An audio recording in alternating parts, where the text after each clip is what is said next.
call to order the regular city commission meeting for May 18th, 2021 at 7:01 p.m. We have a roll call, please. Commissioner Drosky. Here. Commissioner Hudak. Here. Commissioner Cornett. Here. Vice Mayor Preston. Here. Mayor Gantz. Here. If we could please have a moment of silence and our pledge of allegiance.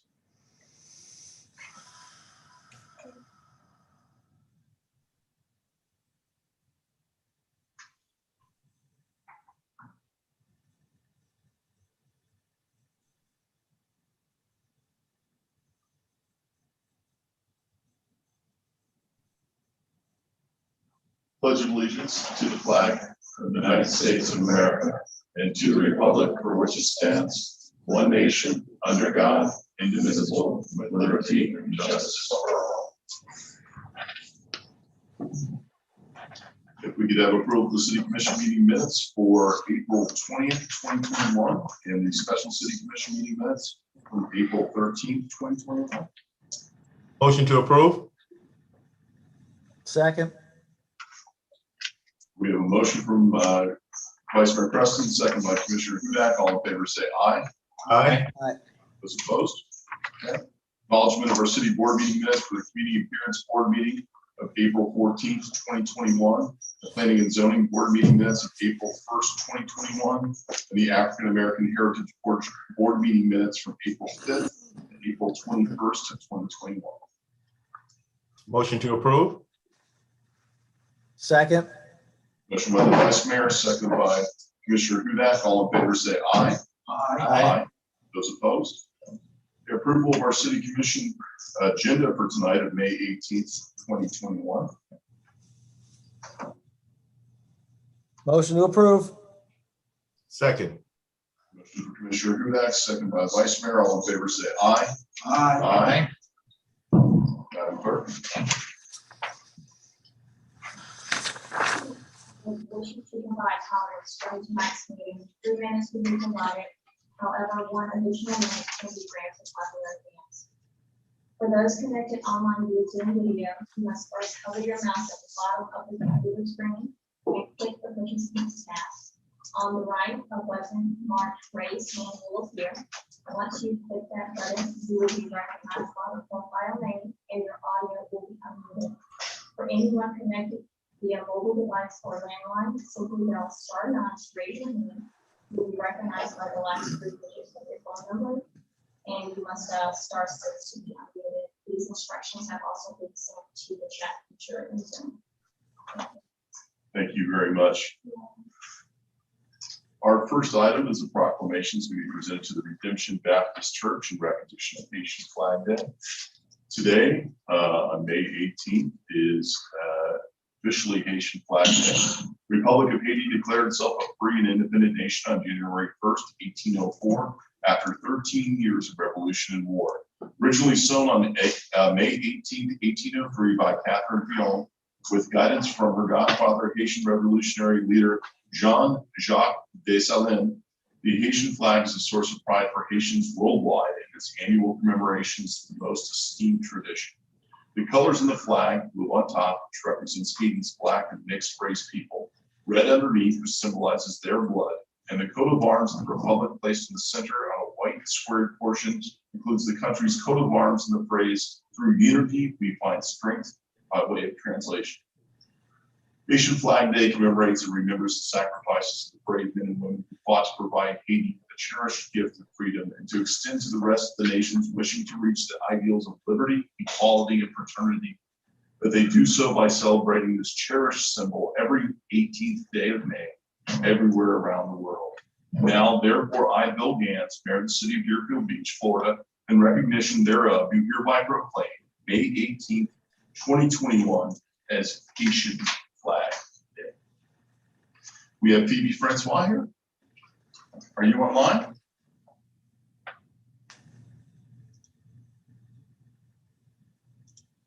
We have Ms. Francois. We will make sure this gets to her.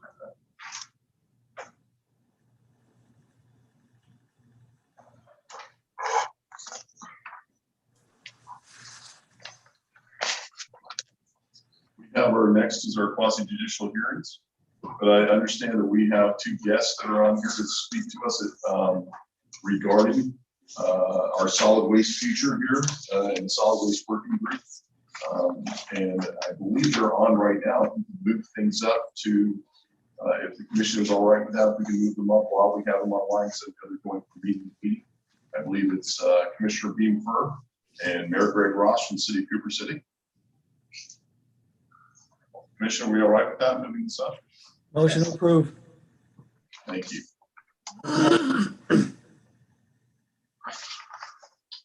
Mayor Ross, Commissioner Fur, are you here? Good evening, Mayor. Greg Ross and Commissioner Beam Fur from Broward County Commission is also here. And we both want to just say thank you very much for giving us the time and opportunity to explain garbage. And so you are clear, it is not about your garbage pickup. It is about the garbage after it's picked up. And that's the important thing. And Commissioner Beam Fur has a presentation, which I'll ask him to, and I see you've got it up on the screen as well, to start. And we'll take questions after he's through. But if you do have any questions, don't be afraid to interrupt. Commissioner Fur. Can you hear me? Yes, we can. Can you see me? Yes, we can. Okay. Because I was having a hard time getting through. I'm not Liza Fur. Obviously my daughter got to my computer. First of all, it's great to be here. Thank you, Greg, for handing it over. Mayor Gantz and commissioners, thank you for giving us a few moments of your time. We're going to go over a quick overview of what we've been doing over the last 5 years. Try to do it in a couple minutes, and then we're going to have a couple of asks of you all. Just to put it in context a little bit, it was almost seven years ago that we had a large agreement, and I don't think anybody that's on your commission right now was in the Resource Recovery Board. I could be mistaken, but I don't think so. But back in 2013, we had 26 cities together with the county, and we had a disposal agreement. As you probably know, the county has statutory responsibility to figure out where that garbage goes when it leaves your resident's house. Where's it going? And it's, for the most part, it was all going in this agreement to the 2 incinerators and to the landfill. That agreement expired in 2013, and not everybody re-upped. Some people went one way, some people went another. I think Deerfield went with Sun Bergeron. And what happened was there wasn't enough capacity or enough garbage going to all the incinerators, and Waste Management decided they didn't need all the incinerators. So they actually, in 2015, closed one of them down. They actually dismantled the one up in at the north incinerator. Around that time, as many of you probably know, the cities and the county were trying to divide up assets because they were no longer bound together by the contract. So money was being dispersed to various cities, and there was one piece of property called the Alpha 250, and not too far away from Deerfield, that the county asked the cities to pause on this one. In other words, let's not sell this yet. We may be able to use this together. So in June of 2016, the county commission asked to put a pause on that. It went to all of the, thank you. Here's the history. It went to all of the cities. The cities agreed to do a study, and the study was to go to decide, is that piece of property worth keeping in the public hands, where we could collectively build a recycling center together that would be collectively owned. as well as the study would find a way where we could get to a 75% recycling percentage. Why did we need that? Because what we were seeing was happening in 2016 was that our recycling rate was plummeting, because all the people's garbage and the disposal was going all over the place. I believe I might be mistaken, but I believe your garbage was going to the JED landfill up in Okeechobee. Some was going to Arcadia. Someone was going to the regular landfill. But what was happening was the recycling rates were going down, and the recycling industry was having a hard time, and you were seeing recycling costs going up. Your city may have been suddenly having to be paying more and more to do recycling. So a number of cities and myself and the county decided, let's try to pull everybody together again. Let's see if there's a way that we might be able to use the Alpha 250 and maybe try to come back together. So Arcadis did their study, and if you can go to the next slide, please. They did their study, and they showed, how we could get to the 75%. They said, yes, we should definitely try to keep that land, the Alpha 250. Why? Because it's already zoned for disposal. It's ready to go. It's big enough. So once we'd settled that, here was our next schedule of things to do. We needed to do another MOU to figure out, okay, if we're going to use the Alpha 250, how are we going to do this? Under what method and what governing structure? So we had a number of milestone dates we did. We first had to get MOUs signed by all the cities, which we did. We had to designate a working group. All the cities sent a delegate. They elected a number of people from the largest cities, from the medium cities, and from the smaller cities. And I believe your representative is Commissioner Drotsky, if I'm not mistaken. I think so. And then we designated a technical group, your staff, along with all the other staff in the county, to help us really do a survey of the state. How's everybody else doing this? How's everybody else doing the garbage? What kind of governing structure? Then we had to get all the legal beagles together. So we got our county attorney, city attorneys, and we've got a really good legal team. At that point we did a lot of presentation it was over about a period of a year, lots of presentations, all those kind of things. The working group came back and did a vote, and they voted on a governing structure.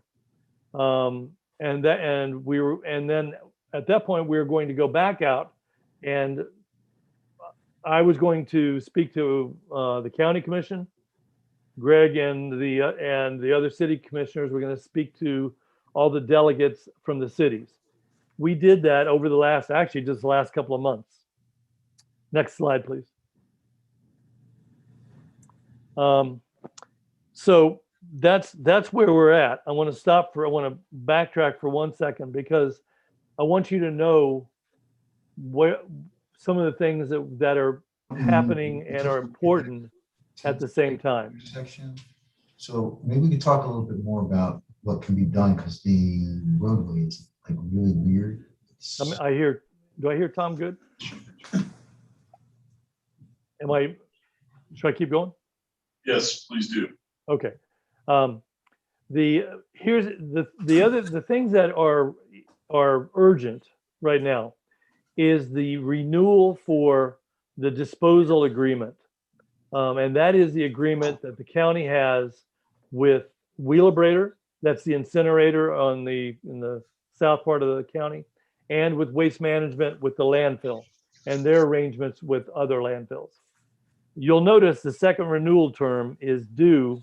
It will start July 3rd, but if you'll go to the next slide, please. Here's where we have to have a deadline to say we're going to renew.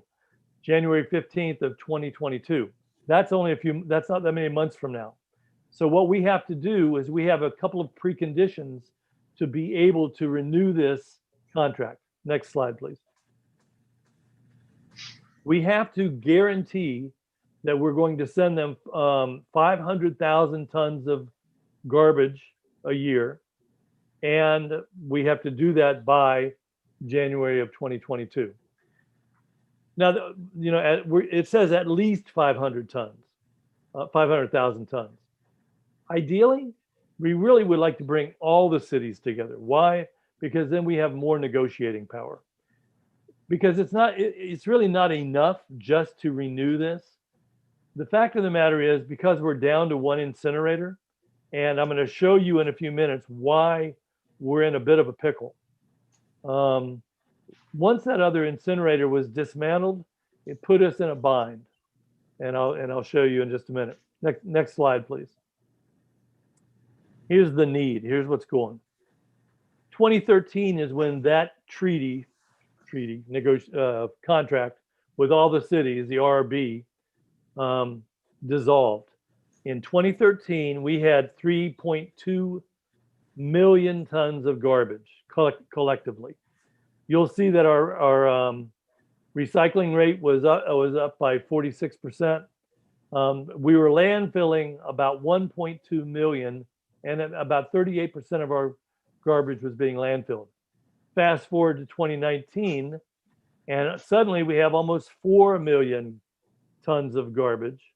Our recycling rate has dropped dramatically, and the amount of tonnage being sent to the landfill in Pompano, or unincorporated actually, has gone through the roof. That's a problem because one, that landfill only has a short lifespan. So we have a whole lot more garbage and less place to put it. So from the county's perspective, this means we've got to figure out something quickly. Next slide, please. Next one. Okay, so now I'm going back to Arcadis and the study that was put forward in 2017, 2018. We asked them here, what scenarios, how do we get to a 75% recycling rate where we can use the incinerator that we have, probably build a state-of-the-art recycling center, and make sure that the landfill that we have will last for as long as we can make it last. There's three scenarios, scenario A, B, and C, and these are various iterations of ways to recycle. But all of them have a recycling, a new recycling state-of-the-art facility, as well as adding a fourth burner to the Wheelabrator facility, the incinerator on 441. I want your eyes to go over to the right side, way over there, and you're going to see a whole lot of zeros. That's because this is a very, very expensive proposition, and one that we don't have a choice, but we have to do. You'll see that at the minimal scenario, we need to raise $400 million. The reality is we need probably $500 million in the very near future, and the reality is we probably need $1 billion or so, and some in the future, not too far future. That's a lot of zeros that we have to figure out how to get that money. Next slide, please. This is the short version of that, but scenario A, B, and C, and the 2025 cost, the 2040 cost, and the 2060 cost in those dollars. Again, lots of zeros. Next slide, please. Okay, so how are we going to do this?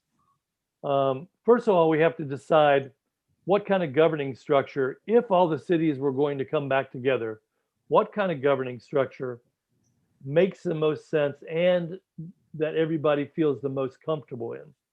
The interlocal agreement has benefits and drawbacks like the other two. The first one is that it fits that timeline that I just mentioned with regard to the disposal agreements.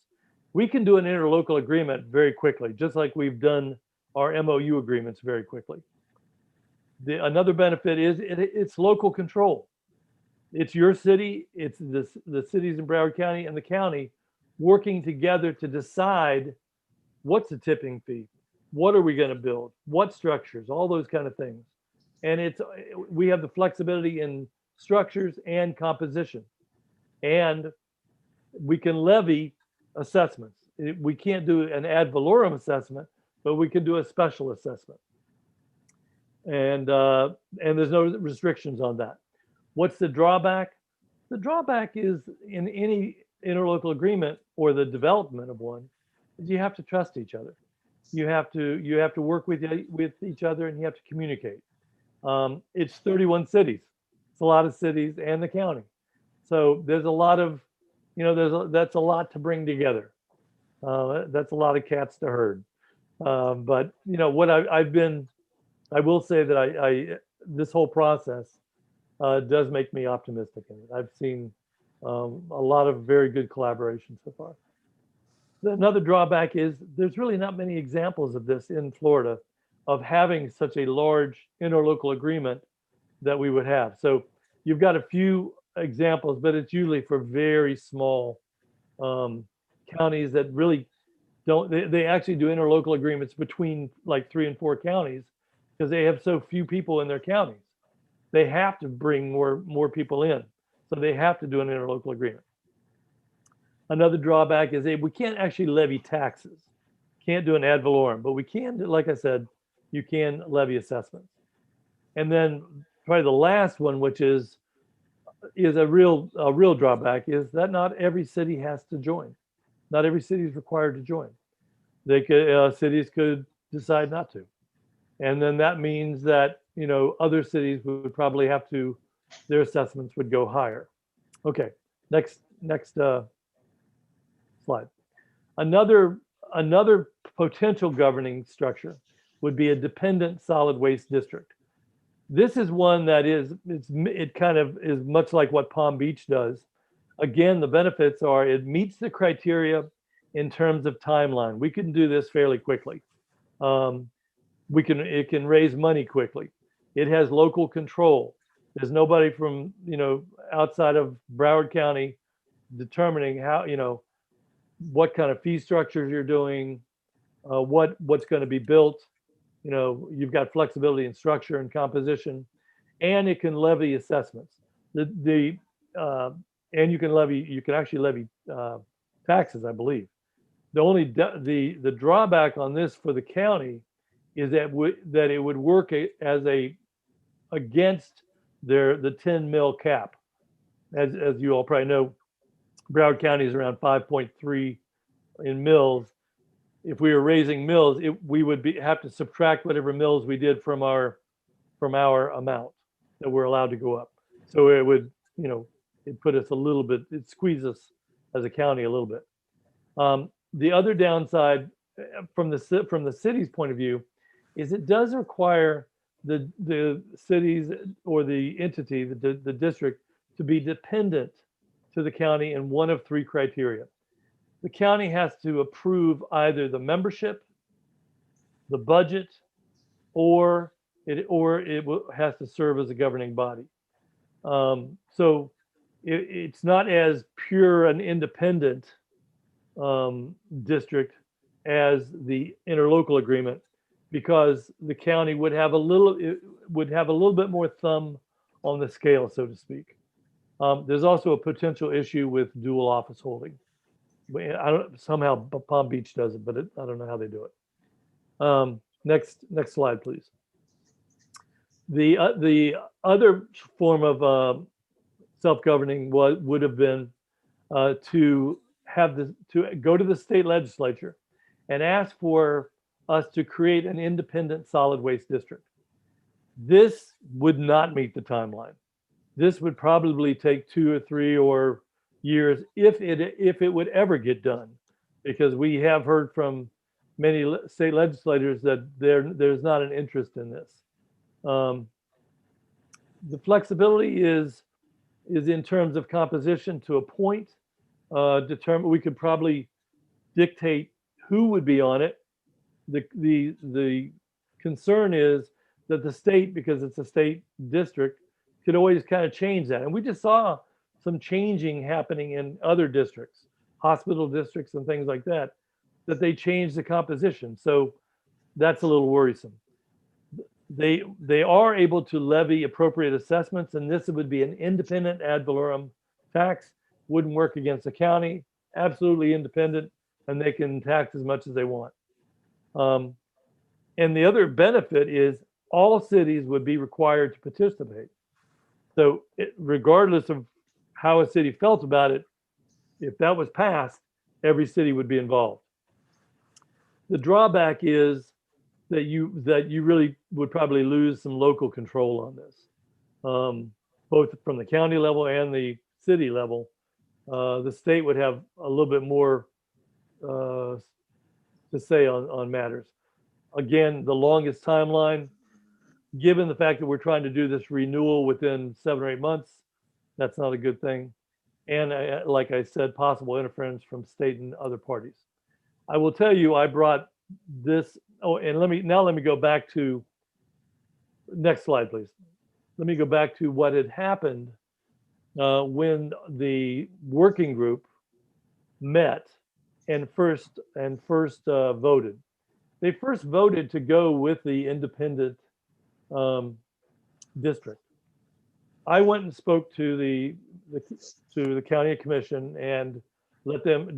I essentially gave them this presentation and let them know how the working group had voted.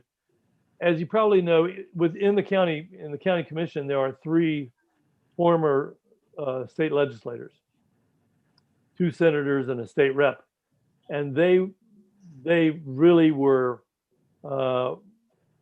very concerned about this. They didn't think it was a good idea to lose local control, particularly to this state legislature at the time. They thought it would be a real problem later. We then, Greg and the city members of the working group were all listening in to what the county commission said. And I think it gave them pause and to reconsider their thoughts on what they had voted on.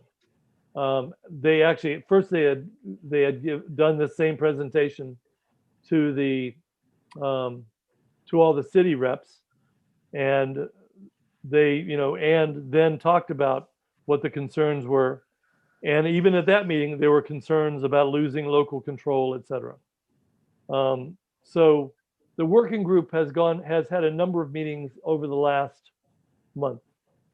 And at the last meeting, only a week ago, it was decided to take the independent special district off the table. It was felt that it wouldn't meet the timelines, and we would lose local control, and it probably wasn't the best thing for Broward County. So that's kind of where we're at right now, and I'll be open to questions on that in just a minute. In the meantime, while we are trying to figure out what kind of governing structure and where to go, regardless of which one we pick, we need to do a waste generation study. And what a waste generation study does is it decides, it looks at all the garbage in the county from the cities, from the counties.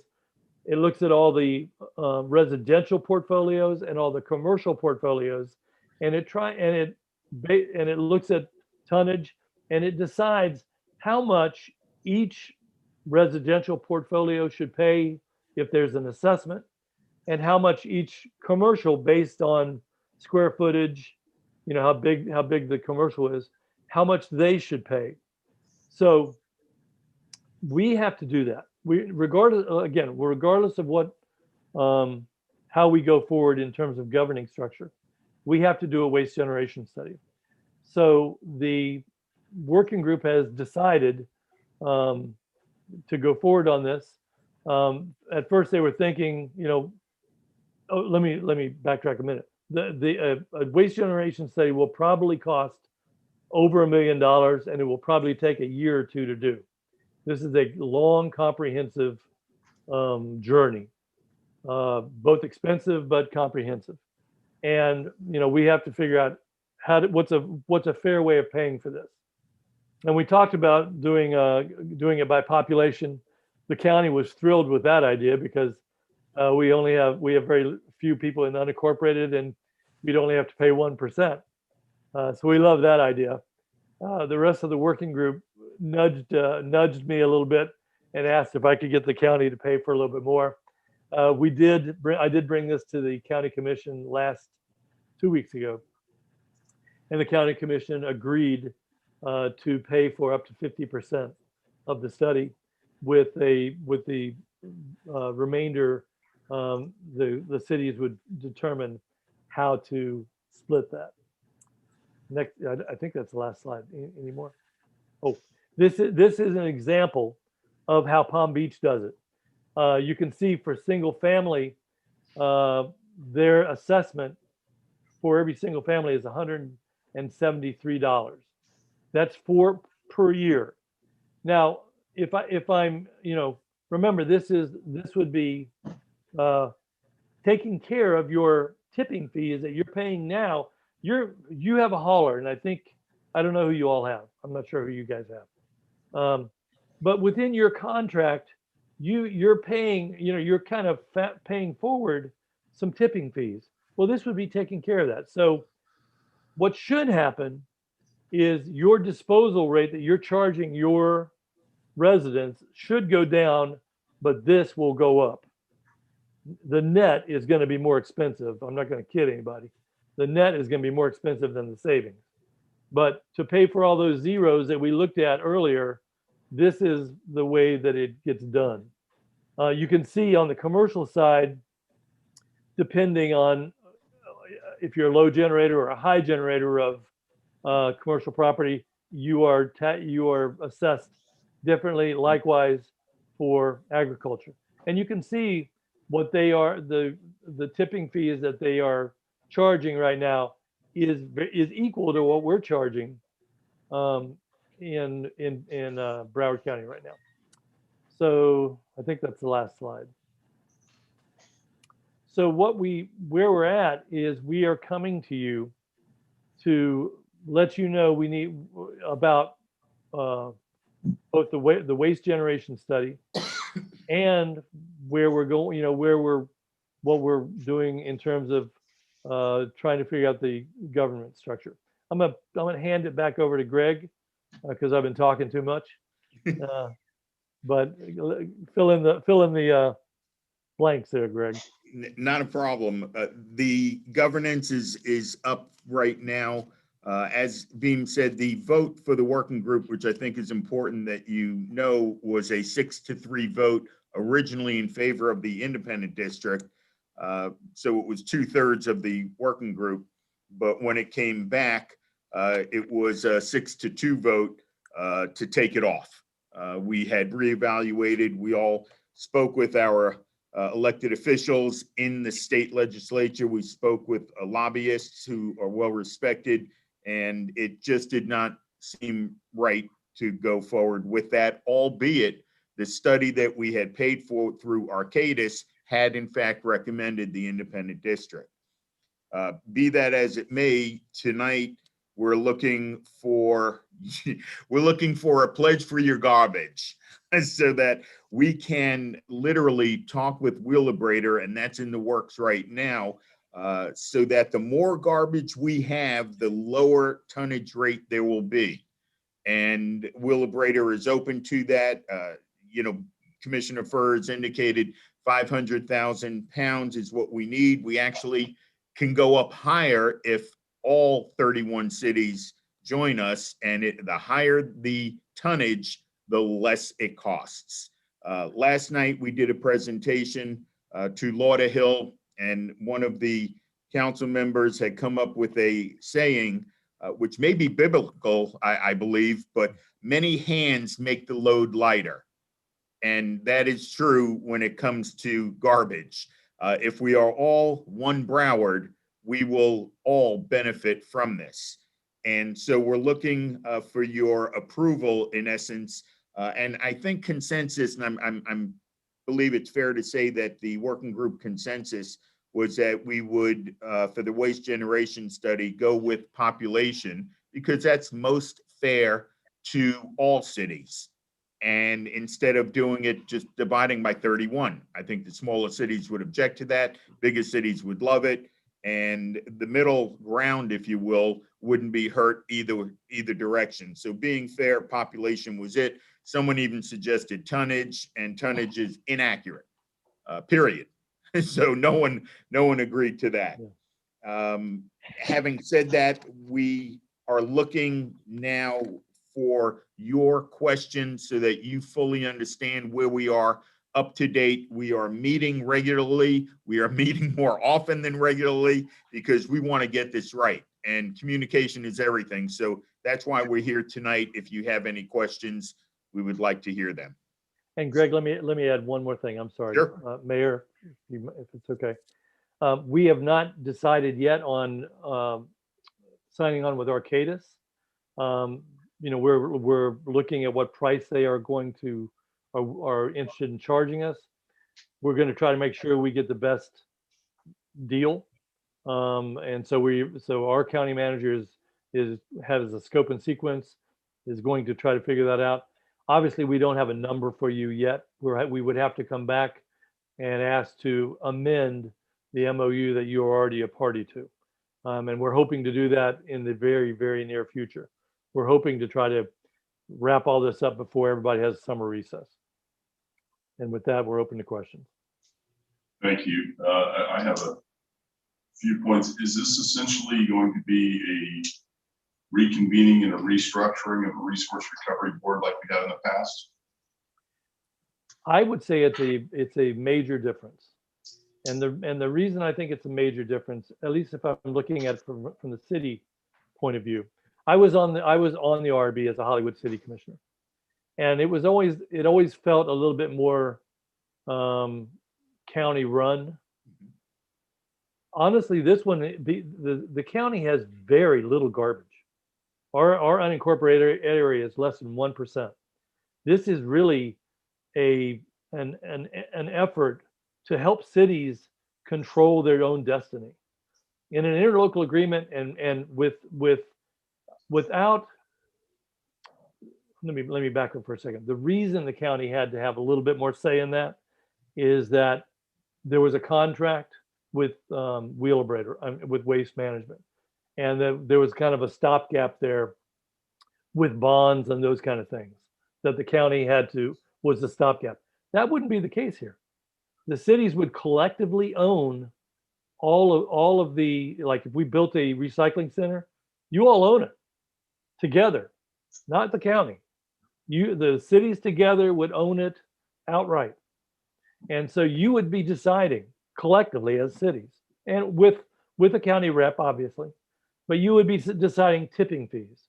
You would be deciding what you're building, what kind of things you're going to build, what kind of recycling, and almost most importantly, how do you close the loop? All those resources that you're going to be getting from recycling, how are you going to use them for your city?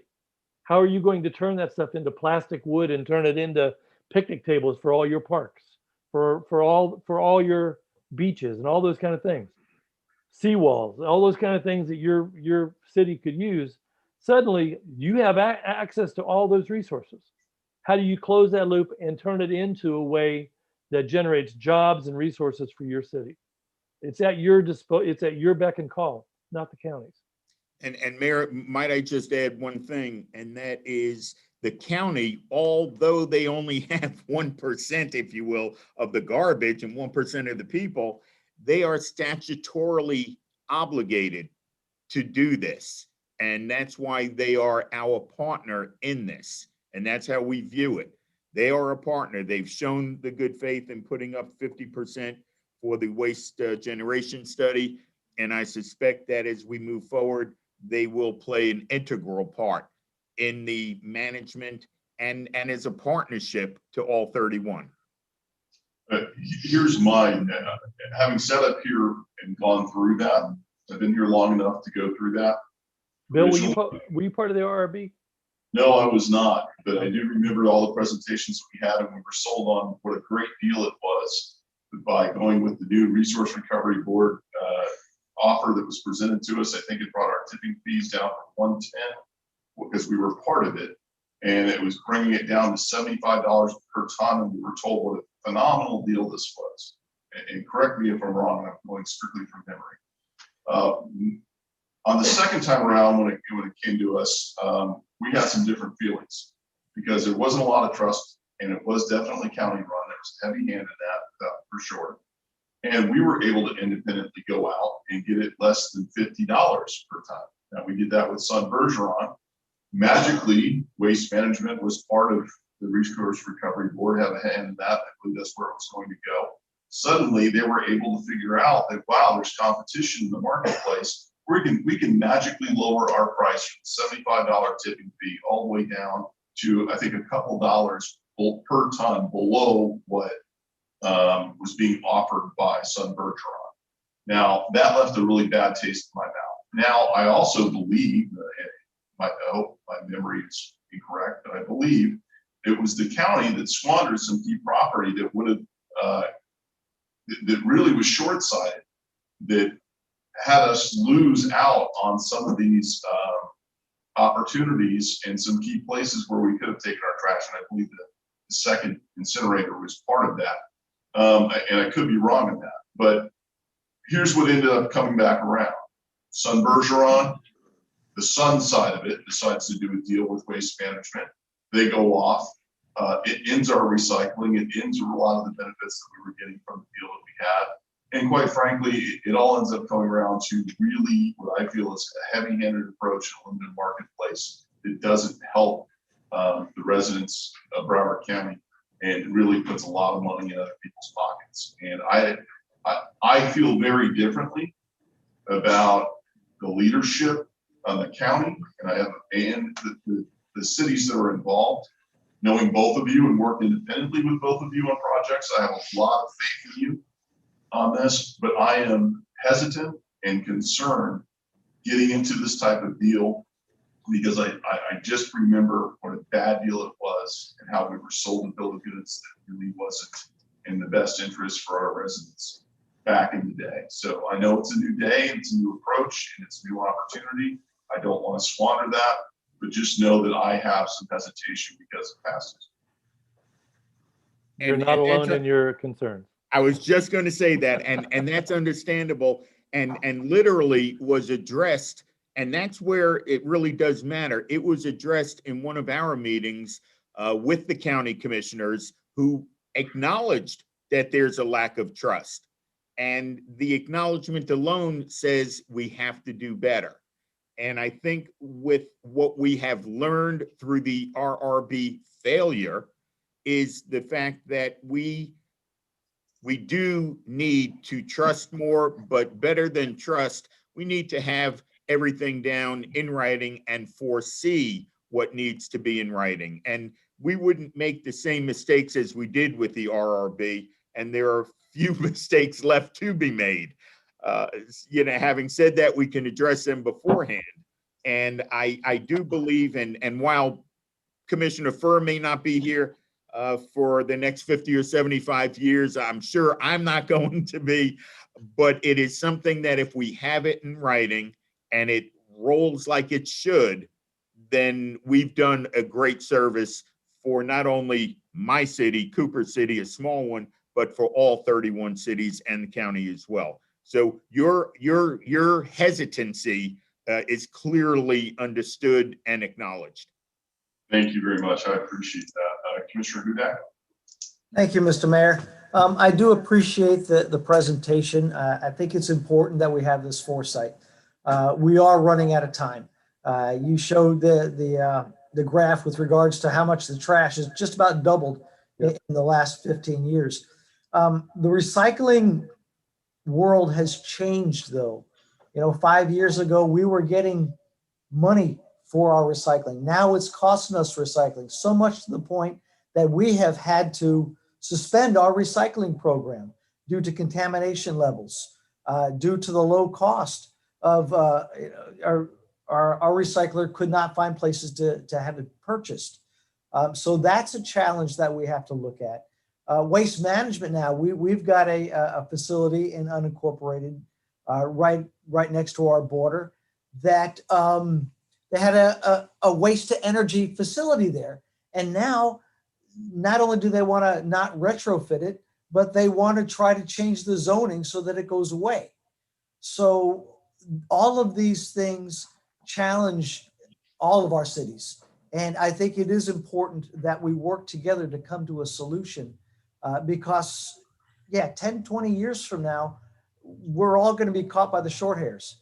So I'm glad that we're looking at this now. And I think it's vitally important that we move something forward, because how it's working now is fine for now, but in 5 or 10 years, it will not be.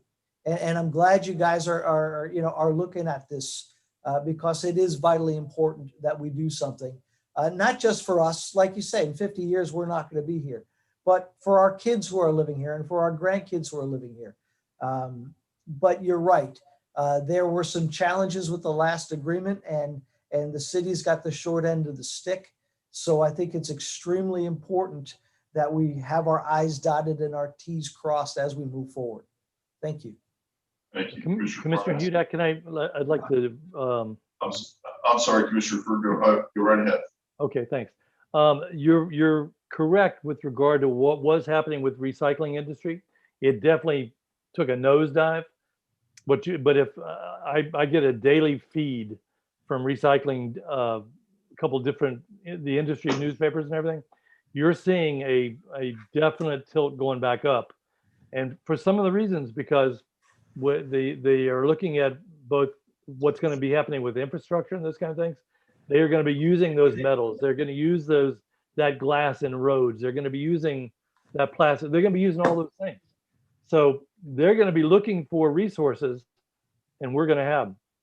So it's going to be, I think it's going to be, you're seeing some positive momentum on the recycle stuff. The contamination part, the one thing that that used to be added to the tipping fee, that Broward County added to the tipping fee, and they used to add $12 for numerous different programs, hazardous waste, Broward Beautiful, but one of the things was for education, and that was a very important part, because as you're saying with the contamination, people don't know what to recycle. They don't know what's supposed to go in where and how to do it and all that kind of stuff. And we're going to have to and for cities like yours that have stopped recycling, now you're having to start all over again. But you still got a lot of kids who are hearing it, and they know what to do. They hear it in the schools all the time. But that whole education part, St. Lucie County, I went up and visited theirs. Our contamination rate was upwards of 40-50%. Theirs is in single digits almost, because they constantly they are on radio, print, everything. They're telling their people what to do, and they do a great job. We can do the same thing. Thank you, Commissioner Parnas.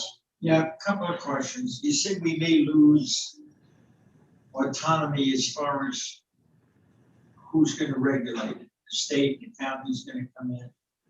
What guarantee do we have that we can run this? Or are they going to take over?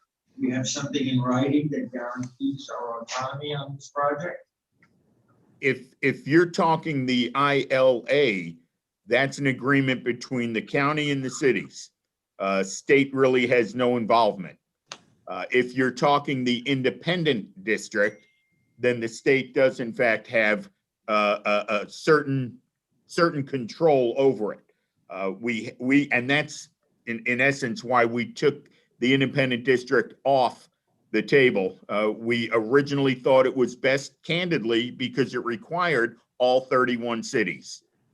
But when you look at the bigger picture and see the losing of control, it was a little more important than maybe we can get voluntarily all 31 cities.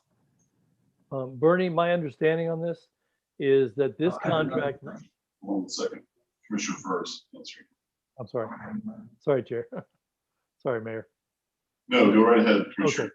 Okay. My understanding is that this interlocal agreement that has to be agreed to by everybody, obviously, would delegate authority to that entity to run the disposal of this county. And that means, hiring executive director, hiring management of the recycling centers, all those kind of things. My question is, suppose only half the cities want to join. Is this still a functional plan, or is it going to be outrageously expensive? And the cities that do join are going to be left holding the bag. What guarantee do we have that the price will be reflected if all 30 some odd cities join? And what happens if they don't? It would be much like the way your utility runs, and it's a cost recovery. Whatever it would cost to run it, that's how you charge it. So if you're able to run it really well, which hopefully we are, then we have we're able to keep prices down. It really comes down to that. And Commissioner, go ahead. I'm sorry. And obviously, I think we probably have a certain amount of cities that we need to join to make this, and we don't know what it is. That's why we have to do that study to make this a viable program. And that's why I've been saying, one Broward, the more the better. And reverting back to the more hands, the lighter the load. That's the best that we can say now. How many cities, if you're asking, can't say, but we have, and we've spoken as a working group about the fact that if one city decides not to do it, in a year or two, they decide to do it, then we would let them back in, or let them in at that point, as long as they pay retroactively what the costs were, and so that they would be literally an equal partner to everyone in there, including interest on the money lost. Commissioner Drosky. Thank you, Mayor. I don't have any questions because I'm the delegate to the working group. So I've lived and breathed this. So my job is to communicate the information to you. I do want to thank County Commissioner for joining us tonight. No disrespect, but he's an encyclopedia of garbage. That is not the way I want to be referred to. And Mayor Ross as well, who's been very helpful and a great chair in shepherding us through this process. What I will say is these meetings have been extremely fluid. It seems like from one meeting to the next, there's a lot of information that gets generated and that gets discussed. As Mayor Ross pointed out, the initial recommendation from the working group was 6-3 in favor of the independent district. And now that has changed 6-2 in the other direction. So you can see as time goes on, the information that is coming out, the opinions, as more information becomes available, the opinions are changing on this subject. So as we continue to navigate this very difficult process, but very, very important and needed process, that I will keep the commission informed. But I thought it was very important for my colleagues to hear directly from the chair and co-chair of this group about where we are and where we're headed in this process. And just for my colleagues, the 6-3, the 9 members, I tried to be a voting member, but Deerfield is not a voting member, but we are one of the delegates to the working groups. I just want to let my colleagues know that we tried very hard. Thank you. And I will add this before I get to Commissioner Preston. Having Commissioner Furr and Mayor Ross on board on this, and those are two people I trust tremendously in this county. So I just want to thank them for their leadership on this. Commissioner Preston. You're on mute. Commissioner Preston, I think you're muted. Excuse me. Commissioner Furr, you mentioned Port St. Lucie as a model and the success that you saw there. What I'd like to know is, have you looked at other areas like that and able to extract from them, the good in each one of those, and then, make a list of that, and maybe that can become applicable to what we'd like to do here in Broward County? Is that a possibility? I am trying. I honestly try to read a little bit from the industry every day. From Port St. Lucie, the thing that I learned most about them was about how they are recycling glass. We have almost 20% of our waste stream is glass. And we were trying to recycle it, and I hate to say this out loud, but most of it was going into the landfill. We were doing a horrible job of recycling.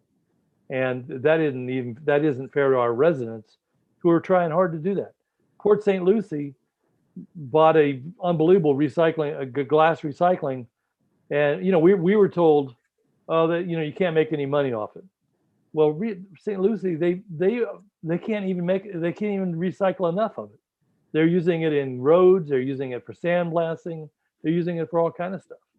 So yeah, those kind of things like that, we have a lot to learn from that. I think we have a lot to learn from not only in the state, but all over the country. And we should. If we adapt that model, is that feasible? Absolutely. Okay. Absolutely. With that, gentlemen, we appreciate it. Thank you. Thank you. Thank you all very much. And we will come back to you with some kind of an amendment to the MOU as soon as we can, as soon as we have real numbers for you. Okay. Excellent. Thank you so much. Thank you, guys. Appreciate your time. Okay. Bye. City Attorney. Thank you, Mr. Mayor. Item number 2 on the agenda is a resolution of the City Commission of the City of Deerfield Beach, Florida, considering a technical deviation application from Southeast Architect Services, Inc. in accordance with Section 98-88Q of the Deerfield Beach Land Development Code in order to permit a restaurant, spa, and office uses within the existing 3-story commercial building on the property located at 1400 East Hillsborough Boulevard to operate with a total of 14 parking spaces in lieu of the minimum 28 parking spaces required by the city's land development code. Case number 2526. Looks like we have a representative here on behalf of the applicant. And sir, after you state your name and address for the record, will you please advise whether or not you choose to waive the quasi-judicial hearing? And just a brief explanation, you do have the right, should you so choose, for a more formal hearing for the consideration of your application, where there are witnesses and you can cross-examine, or you could choose to waive that and do the more informal process. Oh, I agree. My name is Julio Montana from Southeast Architect. We are representing the applicant, Stone Check. Next slide. The building is located in the south side of the Hillsborough Boulevard, between Southeast 12th Avenue and Southeast 15th Avenue. Currently, the building is undergoing an exterior renovation, utilizing the CRA funding. The building is a 3-story structure with a gross lease area of 6,120 square feet, 14 parking space on site, and 2 off-site parking space on this Hillsborough Boulevard.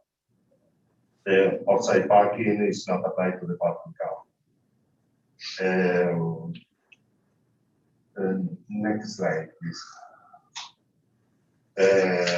These are the picture of the existing building, and on the next slide, we can see the renovation that is almost trying to finish very soon. On the next slide, we can see the site plan with the location of the 14 parking space and the 2 parking spaces at the front. On the next slide, we can see on the third floor. Mhm. Yes, the third floor currently consists of a back and bay and an operating space. Currently, the second floor, we have the spa on the east side, and we are proposing to have a restaurant, small restaurant for 16 patrons on the I'm gonna call you later. on the east side. Sorry. The next slide, please. On the second floor, it will be all offices, and on the third floor is a very small office that the owner is using. And the second floor now is under renovation. It's also almost finished. On the next slide, you can see I put the third floor. The next slide. Is a very small space with the terrace on both sides where we have all the air conditioning. The tenant history is that Jason Sheck is the owner of the property, and he would check the building 2 years ago, at which time the building tenants included the spa, the beauty treatment salon, and attorney's office. Currently, there is only one tenant, that is the spa.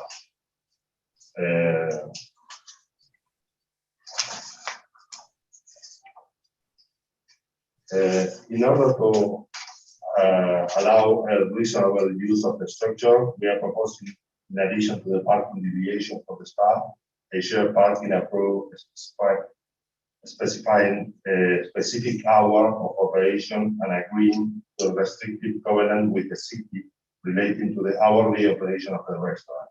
The shared parking agreement is a reasonable proposal that will allow the owner to occupy the structure and protect the public. If you have any question, or you want to be more specific, all right.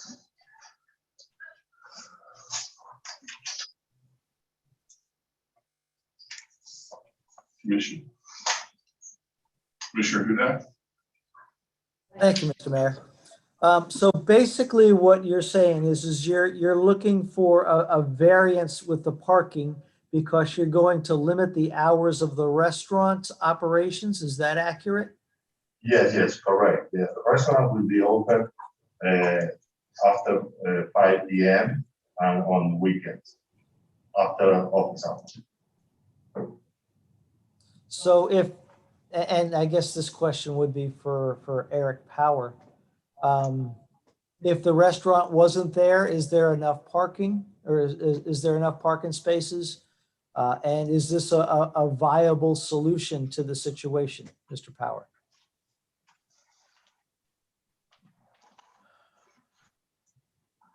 Answer. Actually, I can go ahead and take that, Mayor. Sure. So Commissioner, the question regarding the parking is the question that if the restaurant was not a use at the building, would there be the required amount of parking? Correct. I think that the parking would still fall short. Is that correct, Mr. Power? And to answer and I'll just answer the other question, which was your second question, Commissioner, was related to, I'm sorry, just tell me one more time. The question basically is, so right now, this building as it stands does not have enough parking? Correct. There was no restaurant there, and this building has been there, and it's been a functional building. So the previous operation received a variance for the number of spaces that were in the building already? No, it did not. So was based on the businesses that were already in this building, it already had inadequate parking. Is that accurate?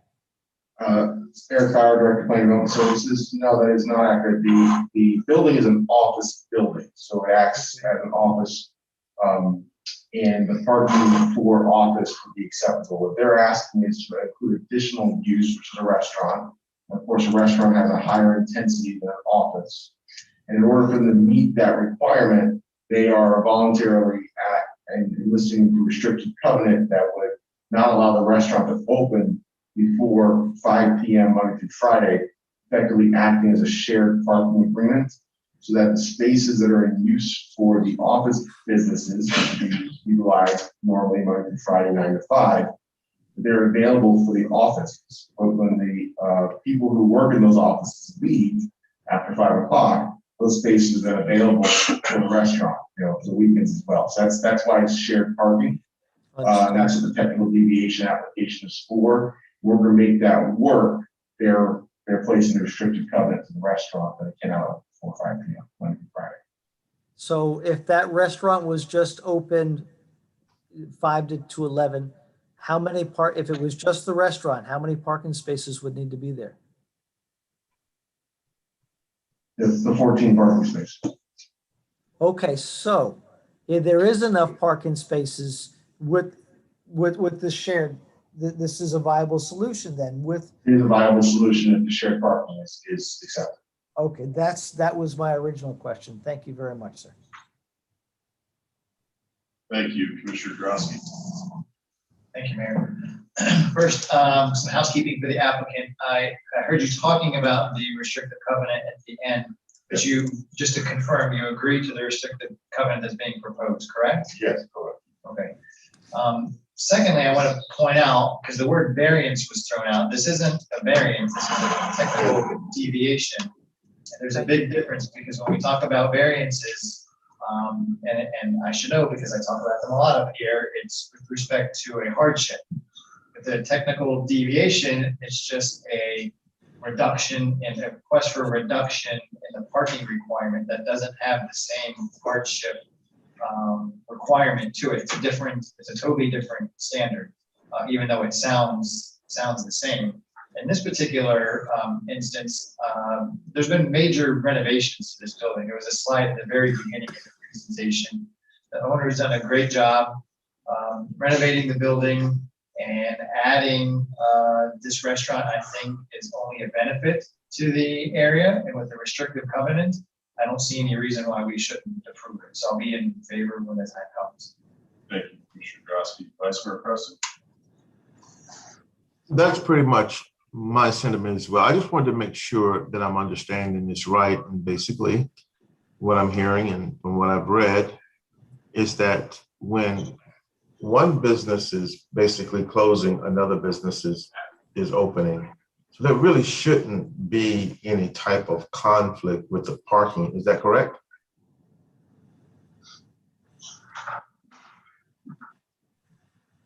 Yes, I can answer that. That's exactly correct. So that's why we call it shared parking, essentially. Okay. Two different uses share those same parking spaces. The issue would be if they had the same times, then obviously there would be a conflict. But from what I'm hearing here and from what we've read and from the presentation, I'm in agreement with Commissioner Drosky as well. Thank you. Is there anyone in the public who'd care to comment on this item in the room here today or online? I don't see anybody online. I don't see anybody coming up here. I'll close it to the public. Commission. I'll make a motion to approve. Second. Motion in a second. We have roll call, please. Commissioner Drosky, Yes? Commissioner Hudak, Yes. Commissioner Parnas, No. Vice Mayor Preston, Yes. Mayor Gantz. Yes. Okay. Item number 3 on the agenda is a resolution of the City Commission of the City of Deerfield Beach, Florida, approving a technical deviation application from Wales Rib Inc. in accordance with Section 98-82 of the Deerfield Beach Land Development Code for removal of 2 parking spaces to accommodate a generator for the existing restaurant to permit a total of 19 parking spaces in lieu of the minimum 21 parking spaces previously approved for the property located at 2019 through 2041 Northeast 2nd Street. That's case number 29. And sir, I saw you in the audience before. After stating your name and address, if you could just let us know whether you choose to waive quasi-judicial on the record, I'd appreciate it. Thank you. I do choose to waive. Thank you. Good evening, again, commissioners, Steve Edwards, Architecture, located in Deerfield Beach. The Whale Trip and Flanagan's, our future projects, but specifically the Whale Trip is requesting to put in a temporary generator during times when there are power outages, usually from storms or on occasion. And if you have the next slide, please. So this is, we can go right into what the site plan is. So, Mr. Edwards, I'm sorry to interrupt you. I know it's difficult with the mask. Can you try to talk into the mic as much as possible? Actually, you can do it if you like while you're speaking this presentation. thank you. I'm fully vaccinated too, but thank you very much. I appreciate that. So, when in looking at the overall site plan to meet the needs of Whalesford, and by the way, the generator will be only serving the Whalesford restaurant and not the full site. We looked at various locations of where this could possibly be, and we decided that it would actually be a multiple improvement to have a place where it is back in the west or northwest corner of the property. And in doing so, we are not in any setbacks, and we're not in any landscape buffers, so we're not asking for any variances. It's only the technical deviation. Could you go to the next slide, please? Okay, this is a bit closer showing how this would work. The generator would be placed within a 8-foot fence, and then new fencing would also be placed in front of all the dumpsters and also the recycling bin. And as I mentioned, back in this corner, there would be 2 parking spaces that would need to be removed for the placement of this. Now, we don't feel that this would be any burden on the local community. As a matter of fact, most of the customers that go to the Whale Trip, we found are come from the Deerfield Beach Resort area, so they already have have been parked there, to arrive at the Whale Trip and adjacent smaller restaurants. Could you go to the next slide, please? So this is a diagram showing what available parking is in and around the area. And the blue square is actually our site, and directly behind that is Atlantic Pavilion. And as you know, to the north is the pavilion parking. There's also the beach parking. There's also the garage off of A1A to the west. Of course, you have all the beach parking along the beach, as well as the main beach parking lot to supplement this. Additionally, Beach Rides is back in service, which services most of this area from the resorts to specifically Whalesford and the adjacent restaurants. Go to the next slide, please. So this is the current view of what's in the back corner. So where the blue car and the white car are the 2 spaces we're asking to be removed for the generator to go. And go to the next slide, please. So this is a closer up view of it. So in addition to adding the generator, this whole area would be, and also the fencing, because the gate is actually broken in front of the recycling bin, would also be updated and improved. I did speak with Waste Management, and they were actually very happy with the arrangement because the recycling bin would now be a rollout instead. So not only is the generator going in, but we're also making other improvements that are to the existing area. Next slide, please.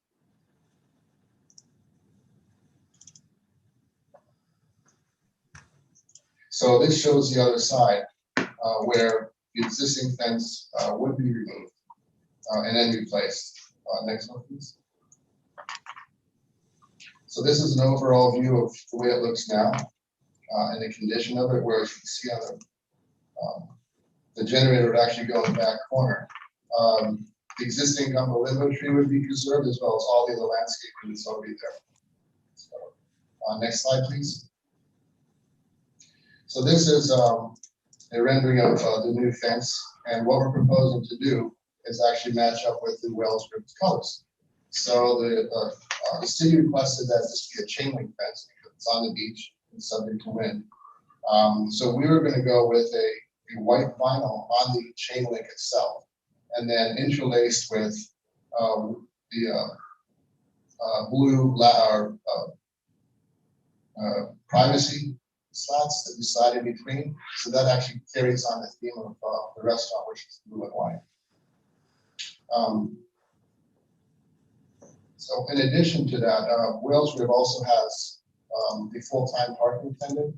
So in the event that there is an overflow from their small parking lot now, they would be directed to additional local parking in the garages or on the beach. And as I mentioned before, this is a resort area. So people are already there as a destination. We are usually already parked. It's not like it's a restaurant on Federal Highway where you go there as a destination. This is a resort, it's mentioned, and area, and so people would already be parked there. Next slide, please. So as I mentioned, I don't feel this would be a burden to the community, and I definitely think it would be an asset to have a generator at times when there is no power or during a disaster that would then allow people to have meals. Thank you. Thank you very much. Commissioner Hudak. Thank you, Mr. Mayor. I have some questions. We have other businesses in that area there that have to actually pay for extra parking because there's no parking in their parking spaces.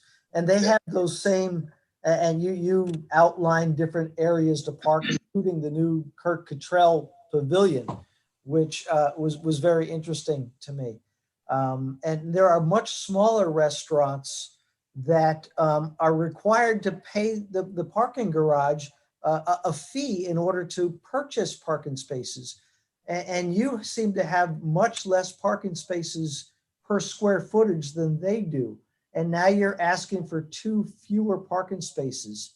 And I'm just curious, why you think the commission should approve this? Well, we would be contributing to the parking fund. I believe a total of for 2 parking spaces, $12,000 into it. So I know there was also the option of paying the garages for for a lease, but we figured that this is what we did before for the original approval. So this is the approach we'd like to take. I thought there was some kind of valet parking that there was a requirement for some of the restaurants that don't have a larger parking lot. Is that inaccurate information?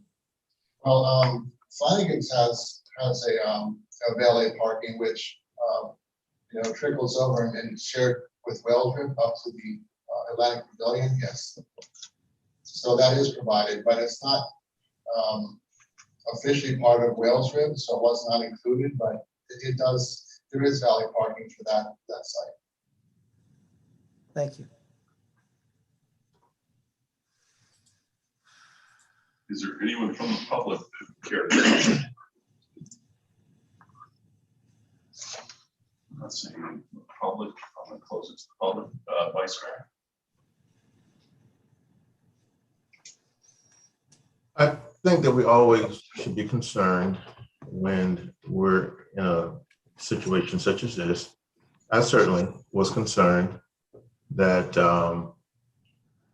that you're talking about the elimination of 2 parking spaces on site, and for the installation of this generator. But I will also say that with the parking garage and then we have the relatively some parking that's close, and so I started to look at it from that perspective. Is this a good thing for the overall for everybody. If there was a parking available, I don't think that I would be amenable to this. But being that there are some parking that is relatively close, I think that this would be something that ought to be approved. And so it was from that perspective that I looked more favorably upon it. Thank you, Vice Mayor. Commissioner Grosky, go right ahead. Thank you, Mayor. I'm gonna miss those 2 parking spaces, I can tell you that much, coming from District 4, but I will add this. I mean, the greater good, what are we trying to achieve here? We have a business owner trying to add a generator to help the Bear Island in the times when there's no power, to provide meals and food to residents that otherwise wouldn't be able to get it. I think this is a good thing. I think it's a no-brainer. Actually, the loss of the 2 spaces when weighed against the acquisition of the generator and the good that can do in the times of storms, which were coming right up on hurricane season in a couple of weeks, for 6 months, to me, the cost benefit analysis and weighing that in my mind leans in favor of granting this application. Thank you, Commissioner. I think the argument of, it's 2 spaces and there's plenty of parking around there. Anytime we use a space over the beach, it's not a good thing. That argument doesn't hold up for me because we have a shortage of parking over on our beach, and I think, at least on Prime Park. One of the things that's intriguing about this is, yes, there is a point that's been made by Vice Mayor Preston and Commissioner Grosky is, what's going in there, the overall good for what it's looking to provide. It's also the quality of the 2 spaces that are there. Those spaces aren't exactly where someone can park, and if the recycling has to be picked up, those cars have to move. The layout, the setup is a poor design in a way of trying to compensate for probably in the past of we need parking, so let's put the spaces where we can. It's not a good layout or design.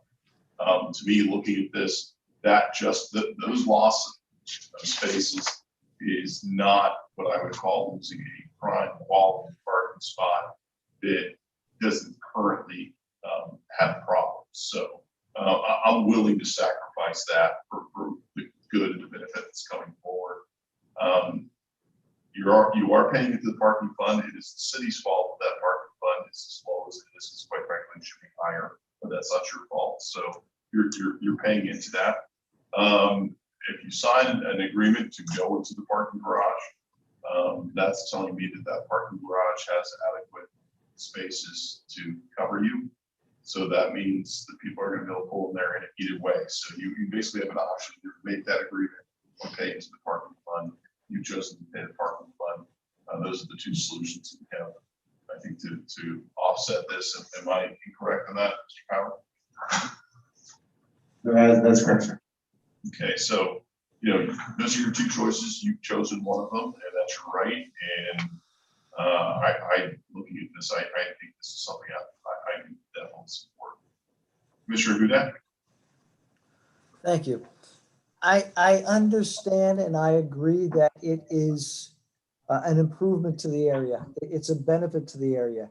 Where I'm struggling is we have a small business that's required to pay a monthly fee for years for a parking space. And we have a large business that, $12,000 is not a lot to them.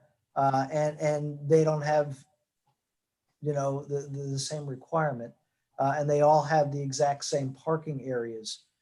And that's where I'm struggling. I am not struggling with the fact that the parking spaces that they are using are in the back, are not ideal. The generator that is going to be putting in will benefit the community, especially if we have a hurricane. Realistically, I'm hoping it's off the ground because that area is probably going to flood if we get a large enough hurricane. We have storm surge, so it might not even be operational. But that's where I'm challenging. We've got small businesses that are struggling that we are requiring a minimum amount of parking spaces, and we're requiring them to pay a lot of money. And then we have large businesses that are doing well that really don't have that same requirement. And that's where I'm challenged. The one thing I will say to that is those small businesses have the same two options as this business has. If you look at square footage in Wales Road, it's not a large business. It might be very successful, but it's not a large business. They have two options. And again, Mr. Power, I will look towards you to correct me if I'm wrong here. Pay into the parking fund or enter an agreement with the parking garage. Is that correct? That is correct. Okay. Those businesses chose one of those paths. This business is choosing to go a different route. So there are two options. So I just say that to help maybe assist you in your decision making on that, Commissioner, because I understand that some businesses didn't have the money to be able to do that. They made one choice, but that was their choice, and they had that option. Commissioner Parnas? I'll make a motion to approve. Okay. I think a generator on the island is extremely important. I have been through a number of hurricanes in the 30 years I've lived here and have lost electricity for a week and was eating out of cans, using candles to heat a cup of tea. And if that'll help the residents and businesses maintain their electricity, I say yes. Yes. So my motion is to approve. Motion from Commissioner Parnas, Second? second from Commissioner Drosky. You have roll call, please. Commissioner Drosky, Yes. Commissioner Hudak, Yes, it'll benefit the area. Commissioner Parnas. Yes. Vice Mayor Preston, Yes. Mayor Dance. Yes. Thank you, Mr. Evans. Thank you very much, everybody. Good to see you again. Two. Item number 4 is an ordinance of the City Commission of the City of Deerfield Beach, Florida, repealing Article 4 Procurement Code and Article 5 Procedures for Sale or Lease of City-Owned Property of Chapter 38 Finance and Taxation of the City Code, and enacting a new Article 4 Acquisition of Goods and Services and Disposal of City Property, providing for conflict severability codification effective date. This is second reading. Is there anyone from the public that would care to comment on this item? This we covered in our first reading already. I'll go ahead and close it to the public then. Commission? Motion to approve. Second. We have a motion and a very firm second. The roll call, please. Commissioner Drosky, Yes. Commissioner Hudak, Yes. Commissioner Parnas, Yes. Vice Mayor Preston, Yes. Mayor Dance. Yes. Item number 5 is an ordinance of the City Commission of the City of Deerfield Beach, Florida, approving a 7th amendment to the lease agreement between the City of Deerfield Beach and the Florida Atlantic Research and Development Authority, authorizing extension of time for the development of 4 acres of the Florida Atlantic Research and Development Authority project in the City of Deerfield Beach, ratifying the 6th amendment to the lease agreement, providing for execution, severability, conflicts, and an effective date. Second reading.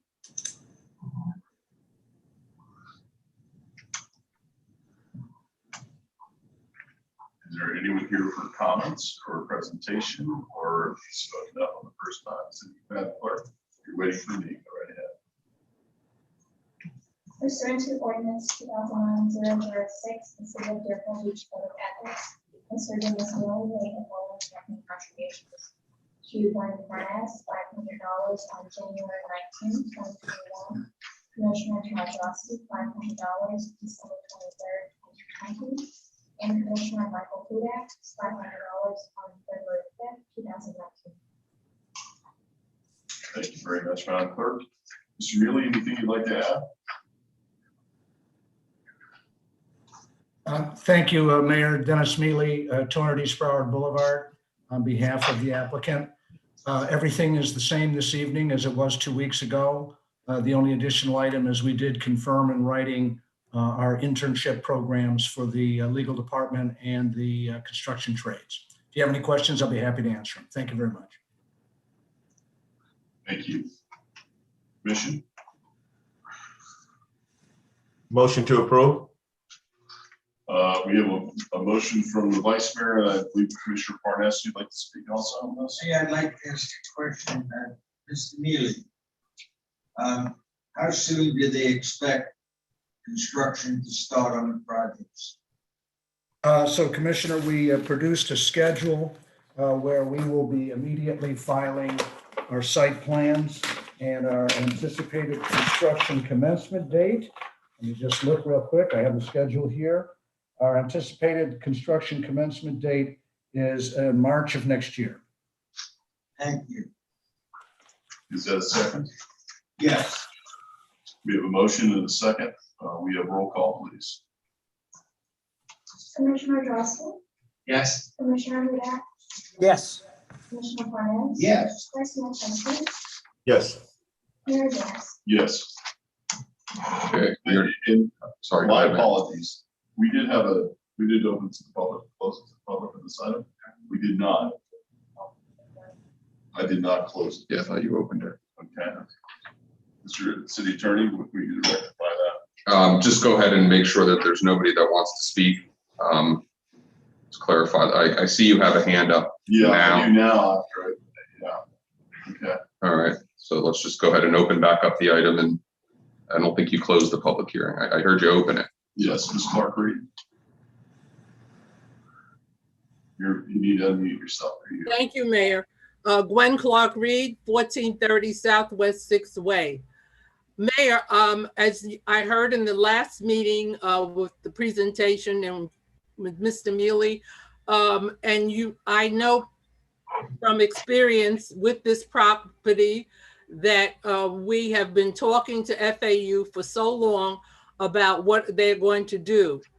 I'm just hoping that if FAU does not meet that commencement date of next year or very shortly thereafter, that the city is able to take this property back and that we go out to referendum, with the city, with the residents on this property. We have been dealing with this situation for years. And it's been sometimes as soon as they get to the date when something is supposed to happen, they come up with a new proposal. So I'm just hoping that there's some way that in all the negotiations with this particular project, that the city is able to regain control of this property and get it back under our control. Thank you. Thank you very much. Is there anyone else from the public who care to comment on this item? I'm going to close it to the public. Mr. Soroka, can you confirm? Yes, Mr. Mayor, it's contractually required if the proposed new subleasee does not obtain the rights to the sublease on or before March 15th, 2022, or does not obtain their building permit by that time, then the sublease with respect to and the lease with respect to the 4-acre parcel terminates, and the property becomes the property of the city, and the city can do what it chooses, in that regard, and go to referendum if it chooses to sell it and not use it for its own purposes. Okay, thank you. We proceed, or do we need to be? Just go, if you don't mind, belt and suspenders. Let's just do a new vote. Sounds Thank you, good. Mayor. Are we to stick with the original motion in second? We could just confirm the original motion. You still want to make the motion? I'll make a motion to approve. Okay, Second. and the second, there you go. Okay, we have a motion a second. Roll call, please. Commissioner Drosky, Yes. Commissioner Hudak, Yes. Commissioner Morales. Yes. Vice Mayor Preston, Yes. Mayor Dance. Yes. Okay. And now we're at the public comment portion of tonight's agenda. Persons addressing the commission shall state his or her name and address and may speak for 3 minutes unless extended for 1 additional minute by the mayor. This is the time for public comment on items that are not on the agenda. If you have public comment on an item that's on the agenda, the time to do that is the public comment period after that agenda item is called, and no comment shall be made related to personal life or personal qualities of any person, and no language which would offend persons of ordinary sensibility shall be permitted. Is there anyone from the public who care to speak? Ms. Clark Reed?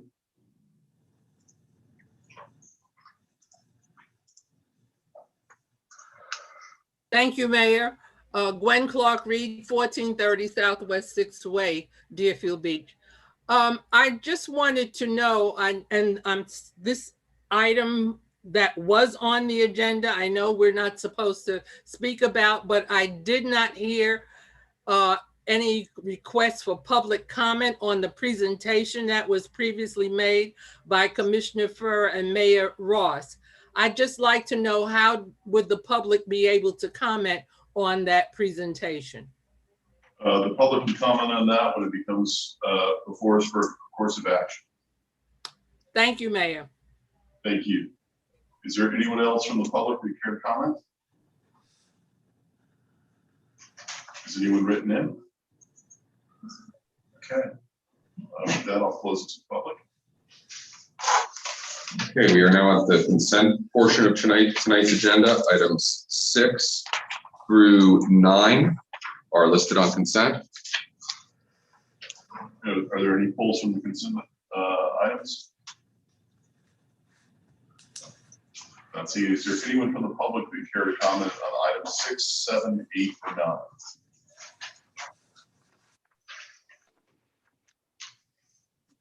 Not seeing anybody online. No one here in the building. Close it to the public. Do we have to take these individually, or can we do them all as a group?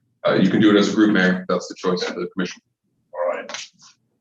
Commissioner Parnas? Motion to approve? 6, 7, 8, 9? Yes, sir. Okay, thank you. Second. We have a second by Commissioner Hudak. We have a roll call, please. Commissioner Drosky, Yes? Commissioner Hudak, Yes. Commissioner Parnas, Yes. Vice Mayor Preston, Yes. Mayor Dance. Yes. Item number 10 is a resolution of the City Commission of the City of Deerfield Beach, Florida, approving the submission of a hazard mitigation grant program application to the Florida Division of Emergency Management for Lift Station 5 emergency backup generator, authorizing the expenditure of matching funds in the amount of $37,500, authorizing execution of a grant agreement if awarded, and providing for an effective date. Thank you very much. Mr. City Manager, staff. Yes, Mayor, I can go over this real briefly, and just anything additional. And of course, I have our city engineer on Zoom to answer any questions. This is the submission of grant applications, the hazard mitigation grant through FEMA, and this is there's going to be a match to this, a 50% match, which is why it's before you, $37,500. And this is for lift station improvements, specifically emergency backup generator. This is the lift station over by the middle school that we did have problems with I guess about 9 months ago. So we're hoping to get this grant. We were successful with the last hazard mitigation grant that we did for the hardening project on this facility right now.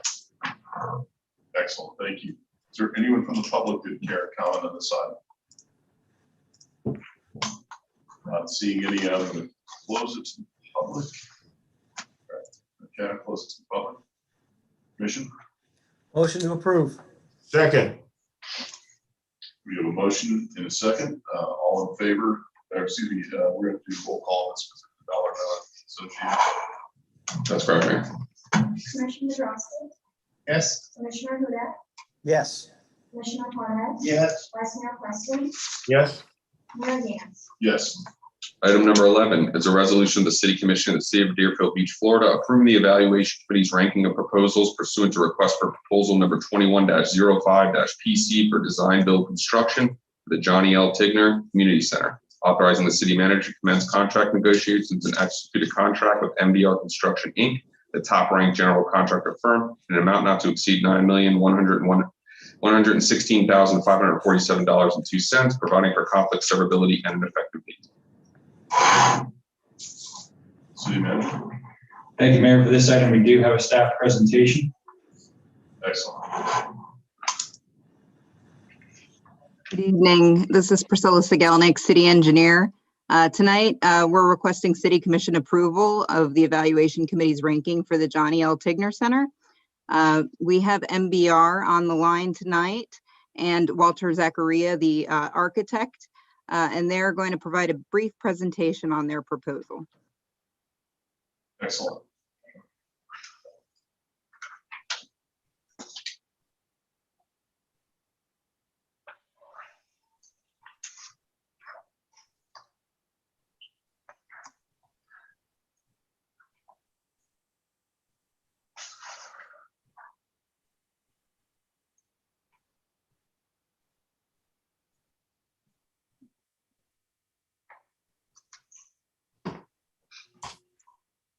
Heather, if you can ask MBR to unmute.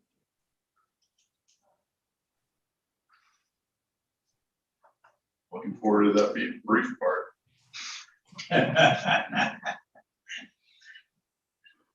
Too much. Is Abbas or Alan Fertel on the line?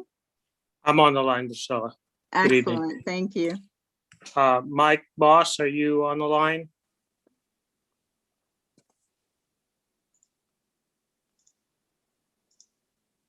Is he muted? Hold on 1 second. Let me just check. Mike Boss is muted. I don't know if you can unmute him.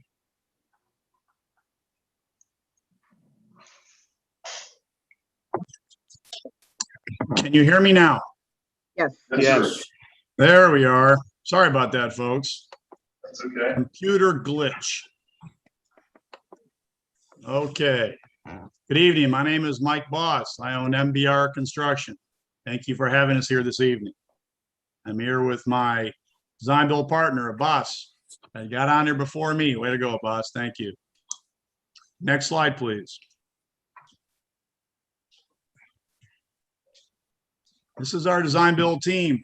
For the civil engineering, we have Thompson Associates.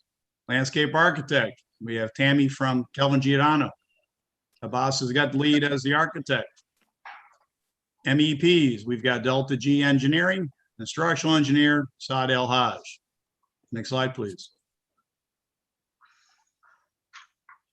Abbas and I have been doing this for a while. Okay, so in the 40 years we've been doing this, this is a list of some of the projects that we've completed, all government work. Next slide, please. Of course, we've got to put this one first. We've completed Sullivan Park. We're very proud of this project, not that long ago for your city. Next slide, please. We've also performed Wilton Manor City Hall. This was about 10, 15 years ago, I'd say. Police station, fire station, 35,000 square foot, 2-story building. Next slide, please. Monkey Nature Center. This was the old kapok tree out in Davie.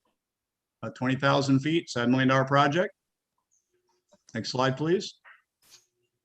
This would be the interior of Long Key, exhibit halls. Slide at the top is an art feature out of metal structure that a young lady from Oregon came and constructed with us. And that's the rear of the building there to your top left. Next slide, please. City of Sunrise. We've been working with Sunrise for a long time. Many projects for the city.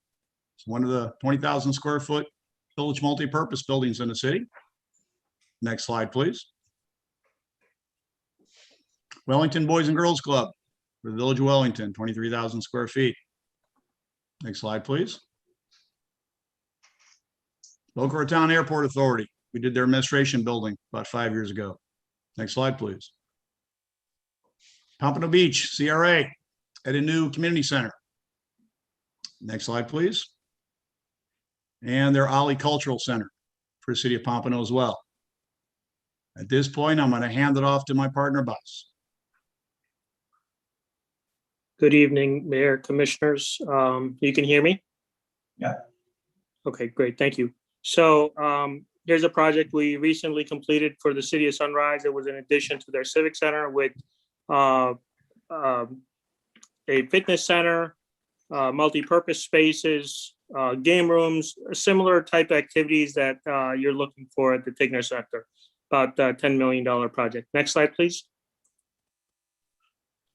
These are the completed pictures and some renderings of that project. Next slide, please. This is a project we did several years ago, another multi-purpose center for the town of Davie. We had a kids section, a senior section, and a gymnasium.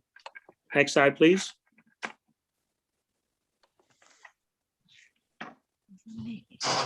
The video, it's not my picture. There you go. Thank you. So we've done a lot of LEED projects, LEED Silver, LEED Gold, LEED Certified. The building that you see upper middle, that was actually a joint project between MBR and WZA at the Tradewinds Park. That's a LEED Certified administration building for the park. even though your project is not scheduled to be LEED certified, we've incorporated many of the green initiatives within our design. Next slide, please. So this is the site plan for the proposed building. The building is situated mostly on top of where the existing building was. This building is larger in footprint, and it has a sawtooth shape due to the roadway configuration.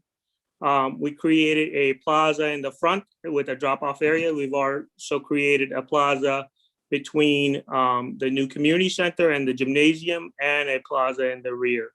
We are redoing the entire parking lot, landscaping, paving, lighting. So at the end of the day, the entire site is going to be brand new when we're done.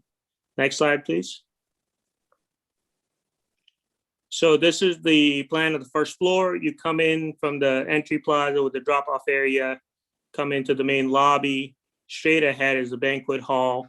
On the right-hand side, there are offices, and then also you can go through the hallway, through the covered canopies and connect to the gym, or you can go to the left and you have meeting room spaces and computer lab, the restroom facilities, and there's also a kitchen towards the rear.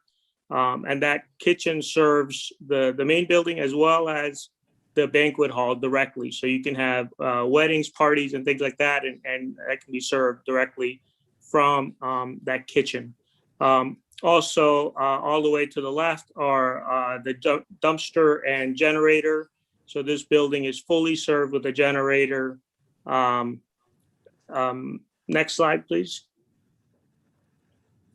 This is the second floor, and it has all the programmatic spaces that the city needed as far as multi-purpose room, camp room, offices, mirror, dance studio, TV lounge, DJ space, lighting space. All of those were part of the program, and we provided everything that was required in the program, as well as we have within the second floor area, within the hallway area, we have some seating and hangout spaces, and we imagine, there's going to be kids hanging around up there, and we want to provide spaces for them to loosely interact and not just be part of each of the programs. Next slide, please. So these are some of the renderings. Upper left-hand side, that's the area view of the front of the building, and then right is the rear of the building and some of the perspectives. And you can see some canopies that connect between the new proposed Tigner Community Center and the existing gymnasium. Next slide, please. And these are just some more views as far as the connections between the buildings, the plaza, the tie-in, parking, how you would be dropped off in the front and then go into the community center, and then, or you can just walk between the covered entry canopy of the community center and then walk to the right under the canopies into the gymnasium. And the architecture, both the buildings are tied. We're redoing the outside of the gymnasium, new stucco, new paint. So everything, both buildings would be completely tied in. It would be part of one campus. Next slide, please. These are some of the perspectives of the interior. On the left, you have a couple views of the main lobby. And on the right, you have views of the banquet hall. Next slide, please.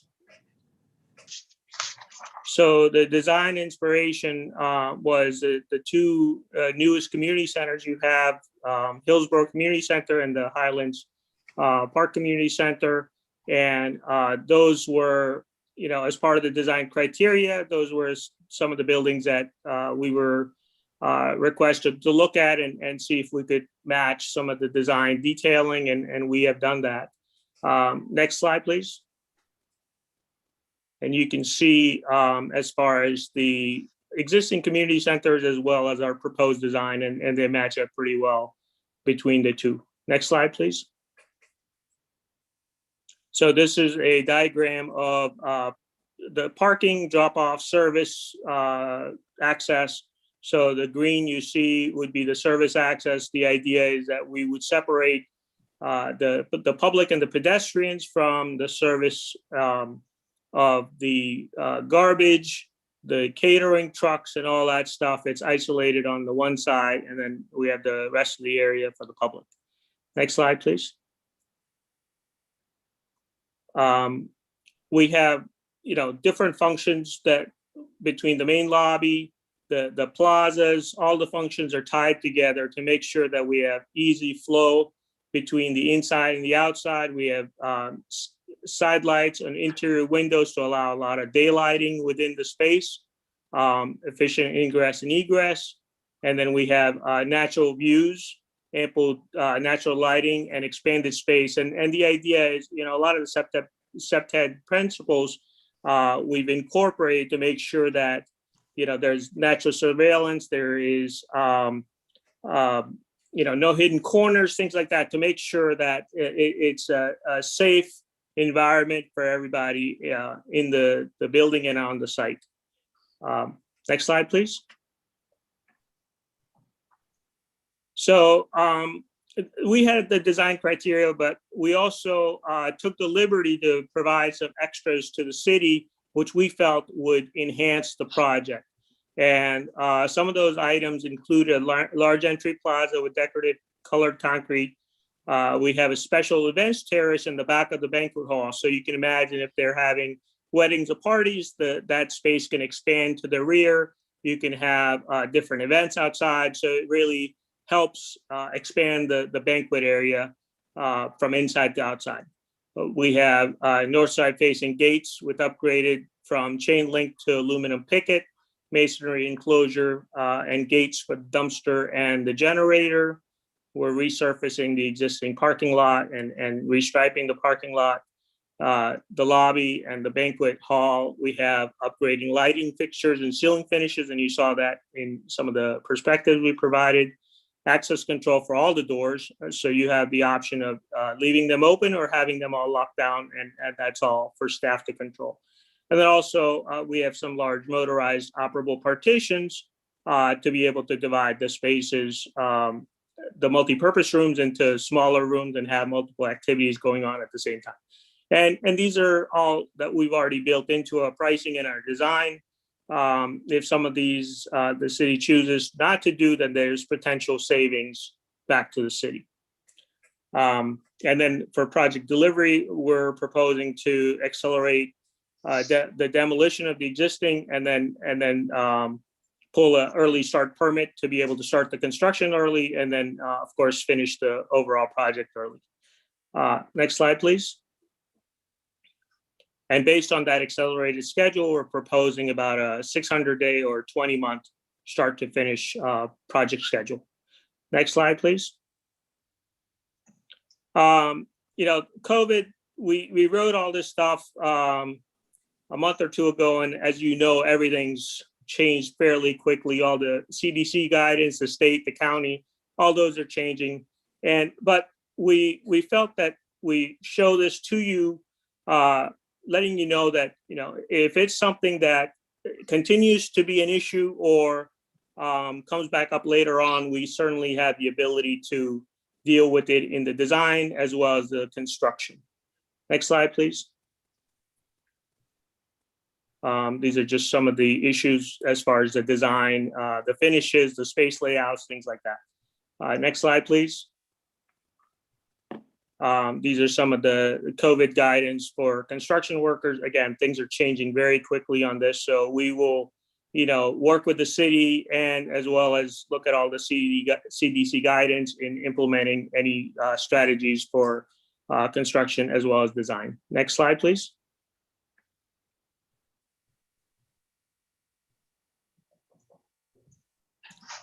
I think we missed the last slide.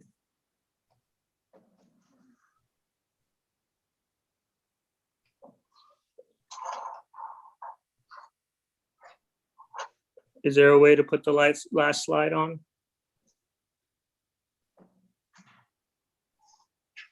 Thank you, Russ. I think we're good on the presentation. I had a few comments just provide to the City Commission.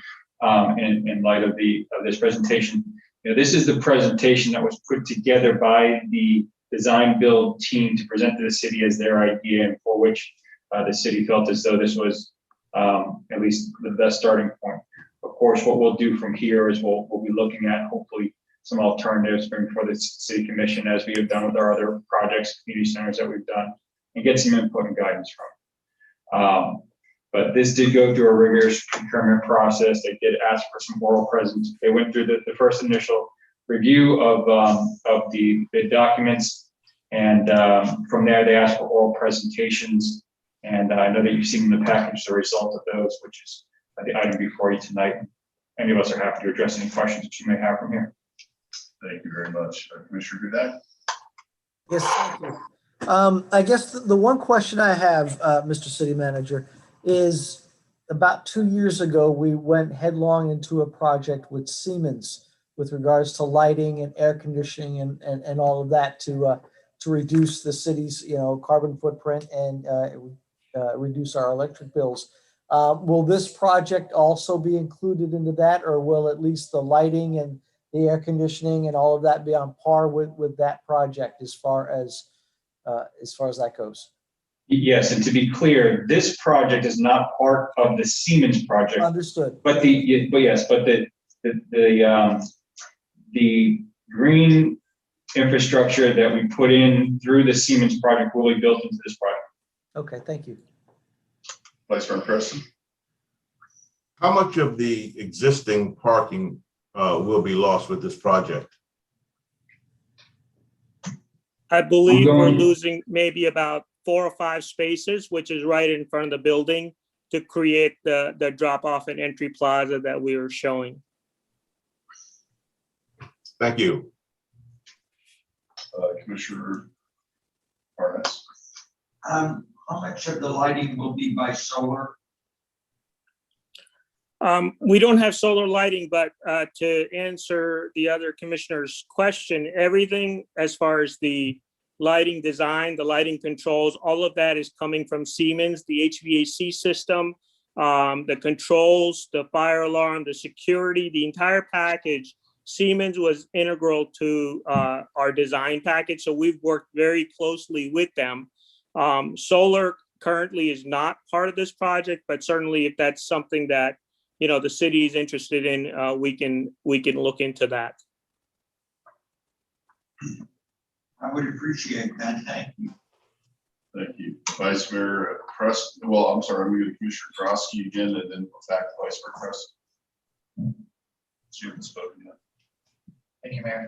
I don't have any questions. If you're looking for some early feedback, I would not eliminate the extras. While some of them appear to be purely aesthetic, a lot of them seem to be security related, especially the access controls for the doors, the aluminum fencing versus the chain link. So I think those upgrades are important for that site. I know we'll get into the weeds as we go down the road, but if you're looking for some early comments, given the presentation we had tonight, that's the notes that I took. Thank you, Mayor. Great, thank you, Commissioner. Vice Mayor, did you want to? No. Speak in now? Okay, is there anyone from the public who care to comment on this side? Yes, sir.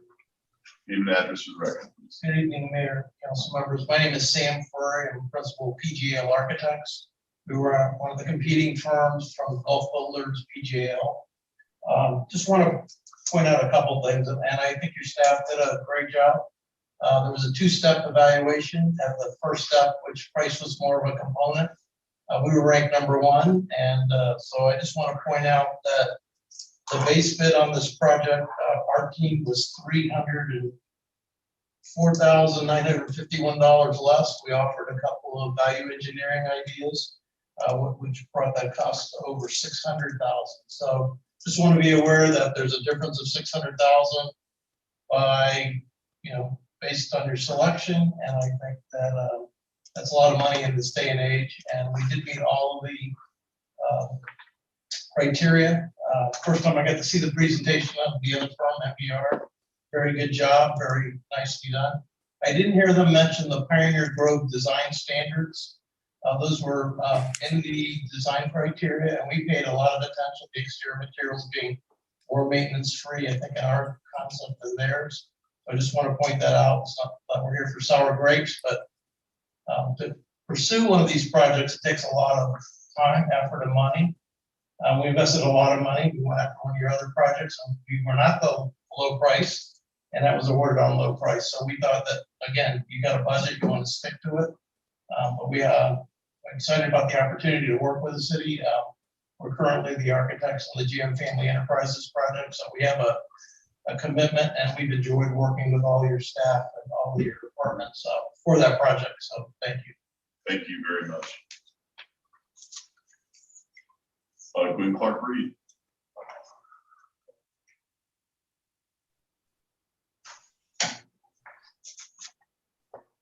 Gwen Clark-Reed, 1430 Southwest 6th Way, Deerfield Beach. Mayor, when this project first came about, the community was told that they would have some input into the design or whatever was going to go in the rebuild of the Tigner Center.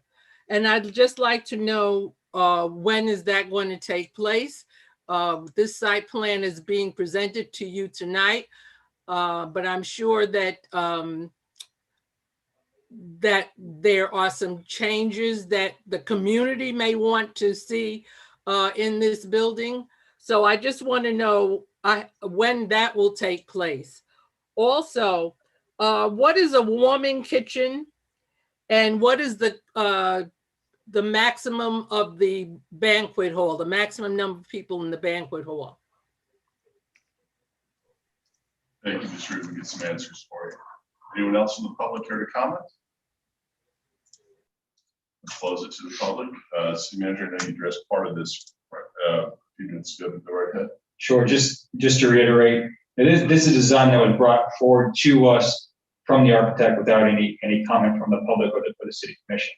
So we'll certainly be looking to bring that component into the process. We'll make sure that occurs and that options are brought to the table for some decision making by the commission and comment by the public. Okay, and regarding the price differential between the. Yes, this was not a straight bid. This was done through a process that had weighted criteria. Of course, price was the heaviest weight. I believe it was an 8. But to be perfectly honest, I think some of the comments where I did question that myself, because the rankings did change after the oral presentations. Based on the comments that I received back from talking to the purchasing manager, was that it was brought to light that some of the bid line items seemed strangely low within the proposal that was submitted by Gulf, the gentleman who just spoke, as well as the proposal package that was some of the feedback that was received in the line of questioning and the responses that were given. So ultimately, the commission, the evaluation committee did make a re-ranking as they would normally do in this process.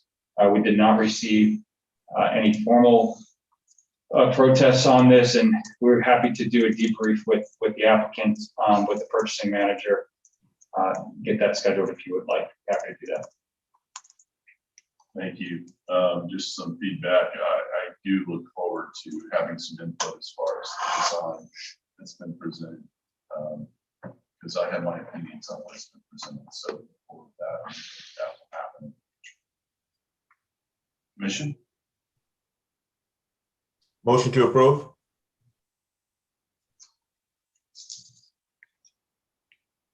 Second. Thank you. Motion and a second. We have a roll call, please. Commissioner Dawson, Yes. Commissioner Hudak, Yes. Commissioner Juarez, Yes, with reservation. Vice Mayor Preston, Yes. Mayor Gantz. Yes. Item number 12 is an ordinance of the City Commission of the City of Deerfield Beach, Florida, amending Chapter 98 Land Development Regulations, Article 4 Supplementary Regulations, Section 98-81 Tree Preservation of the city's Land Development Code to eliminate the Beautification Landscape Trust Fund and provide for eligible expenditures from the Tree Preservation Trust Fund, authorizing transfer of funds from the Beautification Land Trust Fund to the Tree Preservation Trust Fund, providing for codification, severability, codification, and an effective date. This is first reading.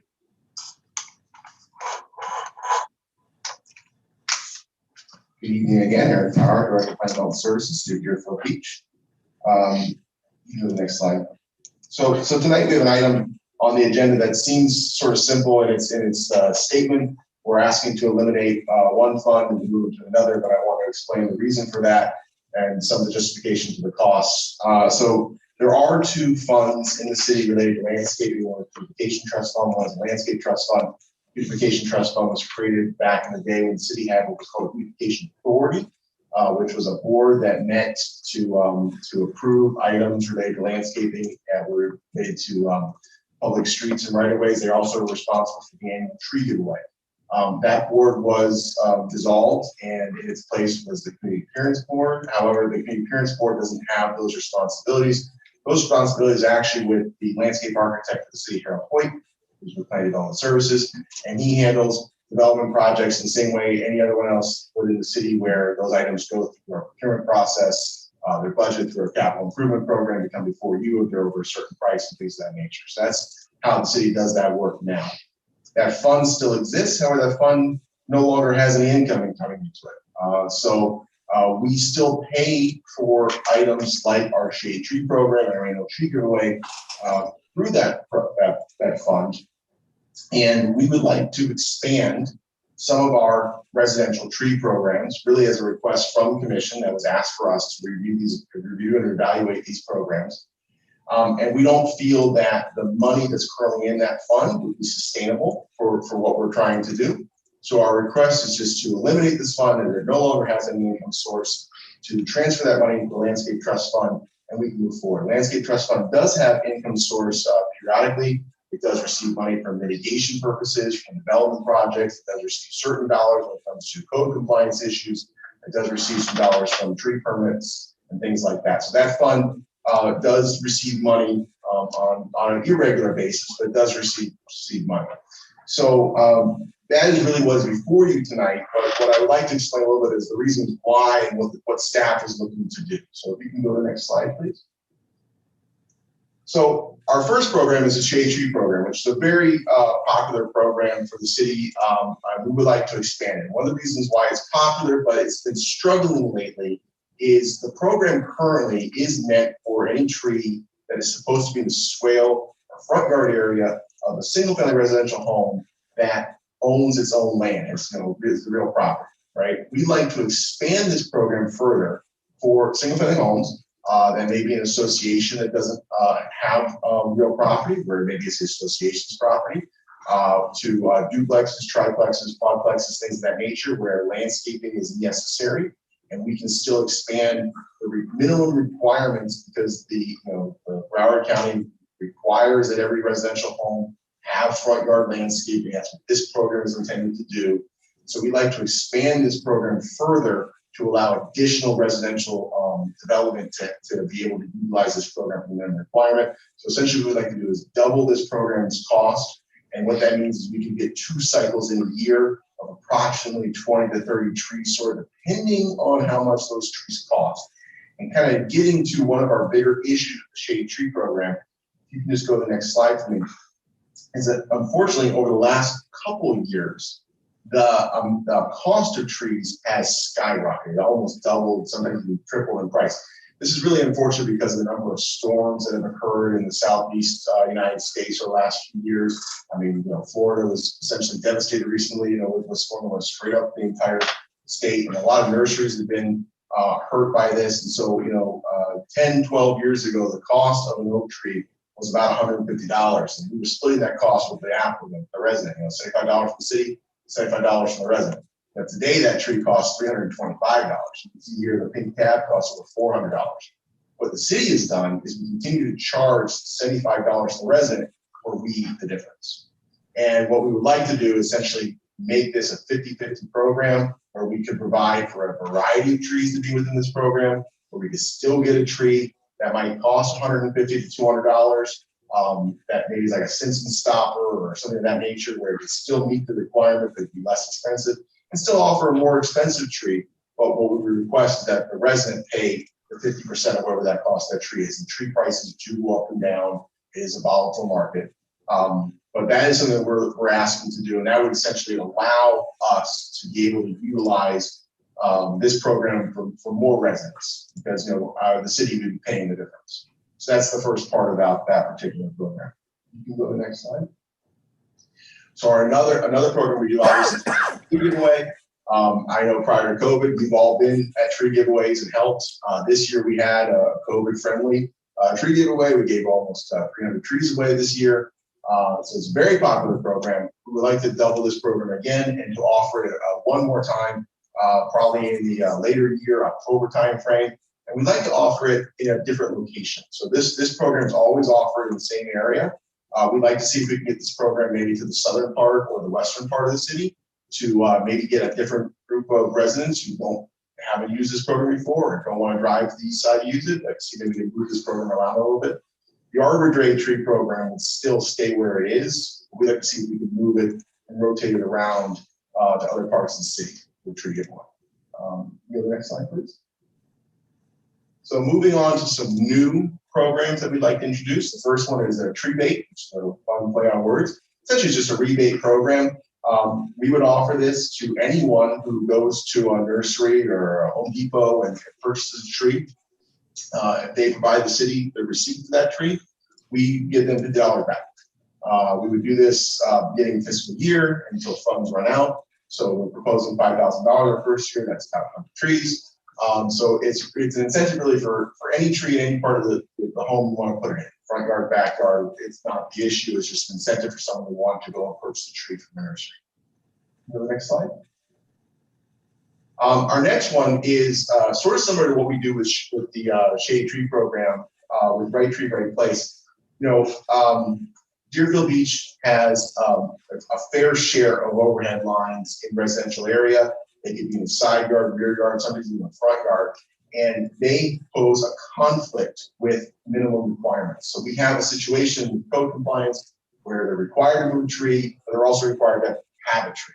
And they don't know where to put that tree because they can't put it somewhere because of the power lines. So what we'd like to do is incentivize the owners in the same way we do the Shady Tree program. They would register for Shady Trees, but we would be able to give them a tree that might be in the side or rear yard to meet that minimum requirement because of the overhead lines. So this is a situation that doesn't occur as often, so we're only budgeting $100 annually. We think that's going to be appropriate, but it's something that we'd like to do to incentivize homeowners who have power lines on their property, but we still want to give them a tree.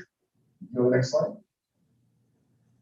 And then the next one is community engagement. So this is a program where we would like to incentivize communities, maybe those who don't have associations, or they have entranceways, they want to beautify those entranceways, or something else of that nature. They would contact a landscape architect, submit an application. He would actually do the landscape design, go through the process of purchasing the landscaping, and then we would do a community engagement where we would ask the residents in the neighborhood to come out with us to plant the trees, similar to what we've done in the past for like Martin Luther King Day, where we've done landscape improvement projects. So we'd like to do something like that too, as a community outreach program, and also beautify the general city. You go to the next slide. And so to recap the differences in why the landscape fund is important and it's sort of being prudent with the dollars.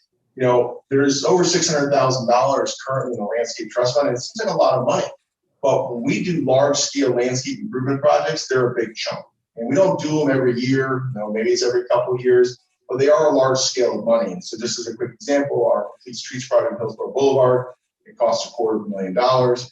That phase 2 of that is going to cost about $250,000. And you can see other programs that we've done that cost somewhere $20,000, $30,000, $40,000, things like that. So we do need that money to be in that reserve whenever the city does have a project that is going to require landscaping. Just as an example, we did Renewal River Snowmobile Park. The landscape fund paid for all the landscaping that went to that park. That was just an opportunity for us to use those funds, and we still have that. So we need some leniency in making sure that fund stays solvent. But at the same time, we recognize that we can increase the amount of dollars that we are using for this tree program. So really what we're asking for, we'd like to increase this program, about 3 times, to go from our $10,000 annual fees of just having the tree giveaway and the shade tree program to over $30,000, and not just expansion of the existing programs, but also the new programs that we have. And that's my presentation. If you guys have any questions, I'm more than happy to answer. Thank you very much. Commissioner Parnas. Yeah. We have many buildings in the city that have 80 residents that own their apartments. They're being excluded right now from tree giveaway. Their property needs trees as well. Most of them are senior citizens. What are we going to do to include some of them into our programs? Right. So these current programs, you're absolutely right. They don't benefit that. And the reason why is because associations like condominiums, they pay dues that are a portion of which are supposed to be paid for landscaping and landscaping maintenance. These programs are meant for single-family homeowners who don't have that opportunity. They don't have, maybe the association pays for that type of landscaping, whereas condominiums do, right? And so a condominium has, they pay dues on a regular basis. They're supposed to be paid for landscape upkeep. We haven't proposed any of those programs tonight that would help a condominium. Well, let me ask you a question. You talk about homeowners associations, right? Mm-hmm. In my district, I have one with over 300 homes, another one close to 300 homes. It's 600 homes. And yet they come to tree giveaways because they're individually owned. But if they're together in a building and still have lawns and backyards, too bad. So you make an excellent point. In fact, actually, one of the reasons why the expansion of the tree giveaway was made is actually for those southern properties that you just referred to.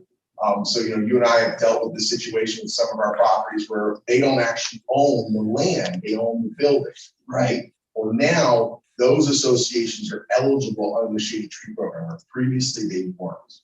And so we are expanding this program for exactly those types of homes. Well, the condos, let's say in Century Village, are the same thing. The association owns the land.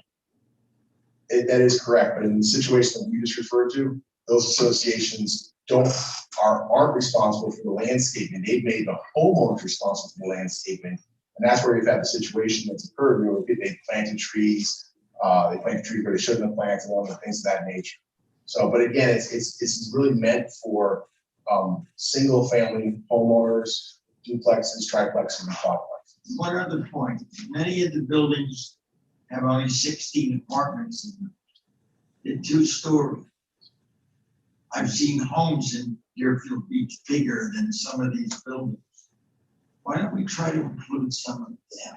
We're not talking about the mega 80 apartment buildings. We're talking about 12, 15, 16 with land area that has to be planted.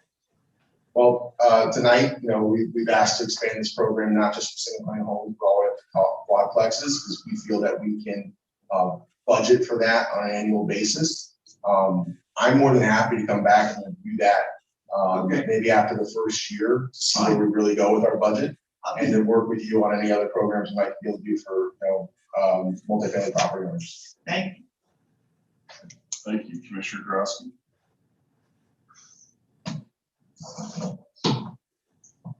Thank you, Mayor. Mr. Powell, this is a long time coming.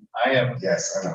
I have sat up here and advocated for a while now the expansion of the Shady Tree program. So you're definitely going to be getting a yes vote from me tonight.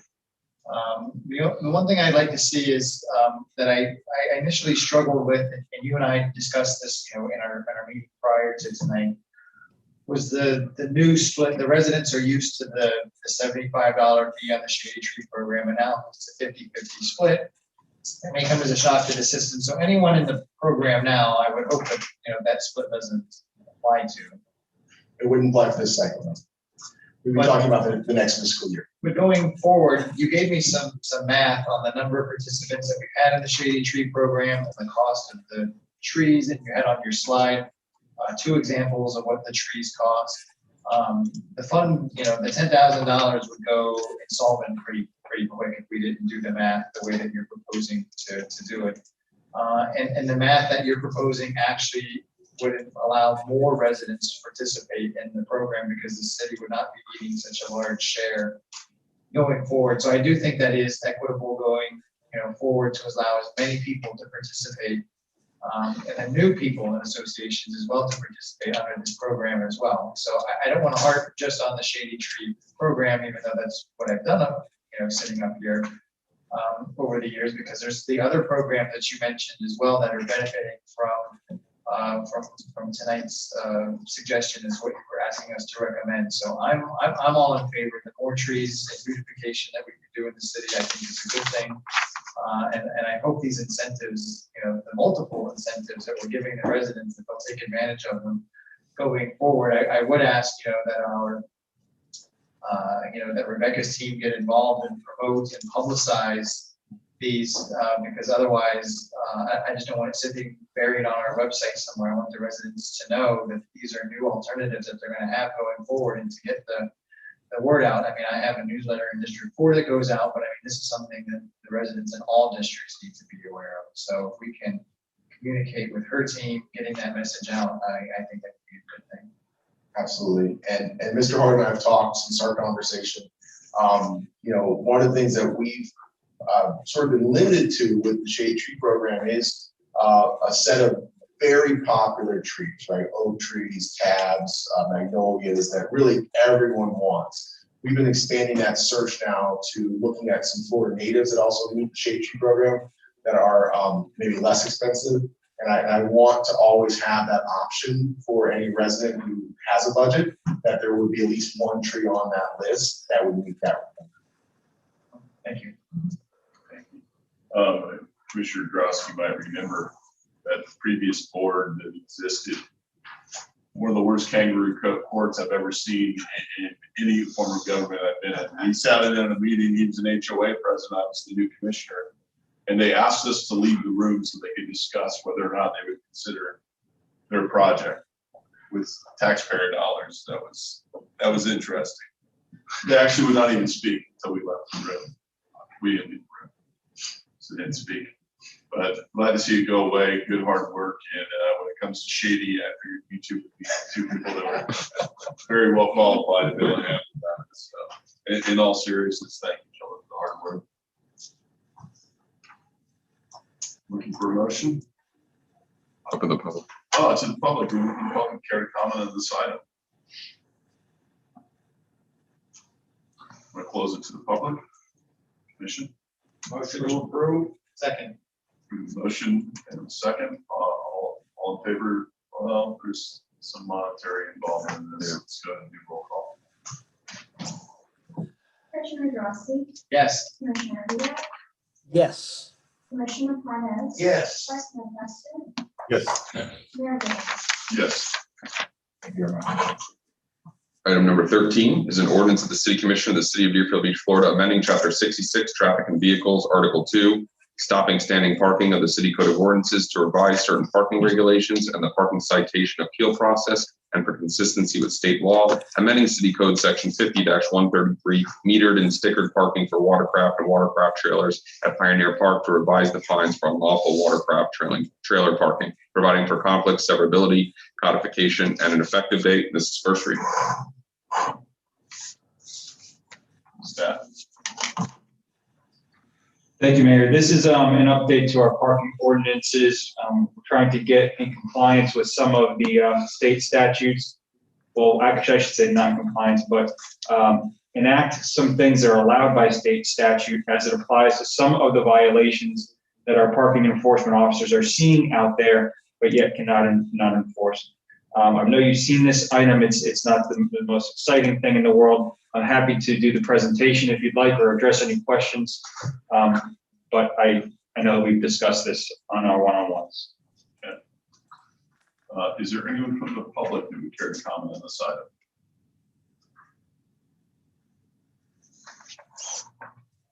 We'll close it to the public. Commission. Motion to approve. Second. We have a motion from Commissioner Parnas, a second from Commissioner Drosky. All All in favor, say aye. Aye. Those opposed? Okay. Comments by administration and legal. Legal has no comments tonight.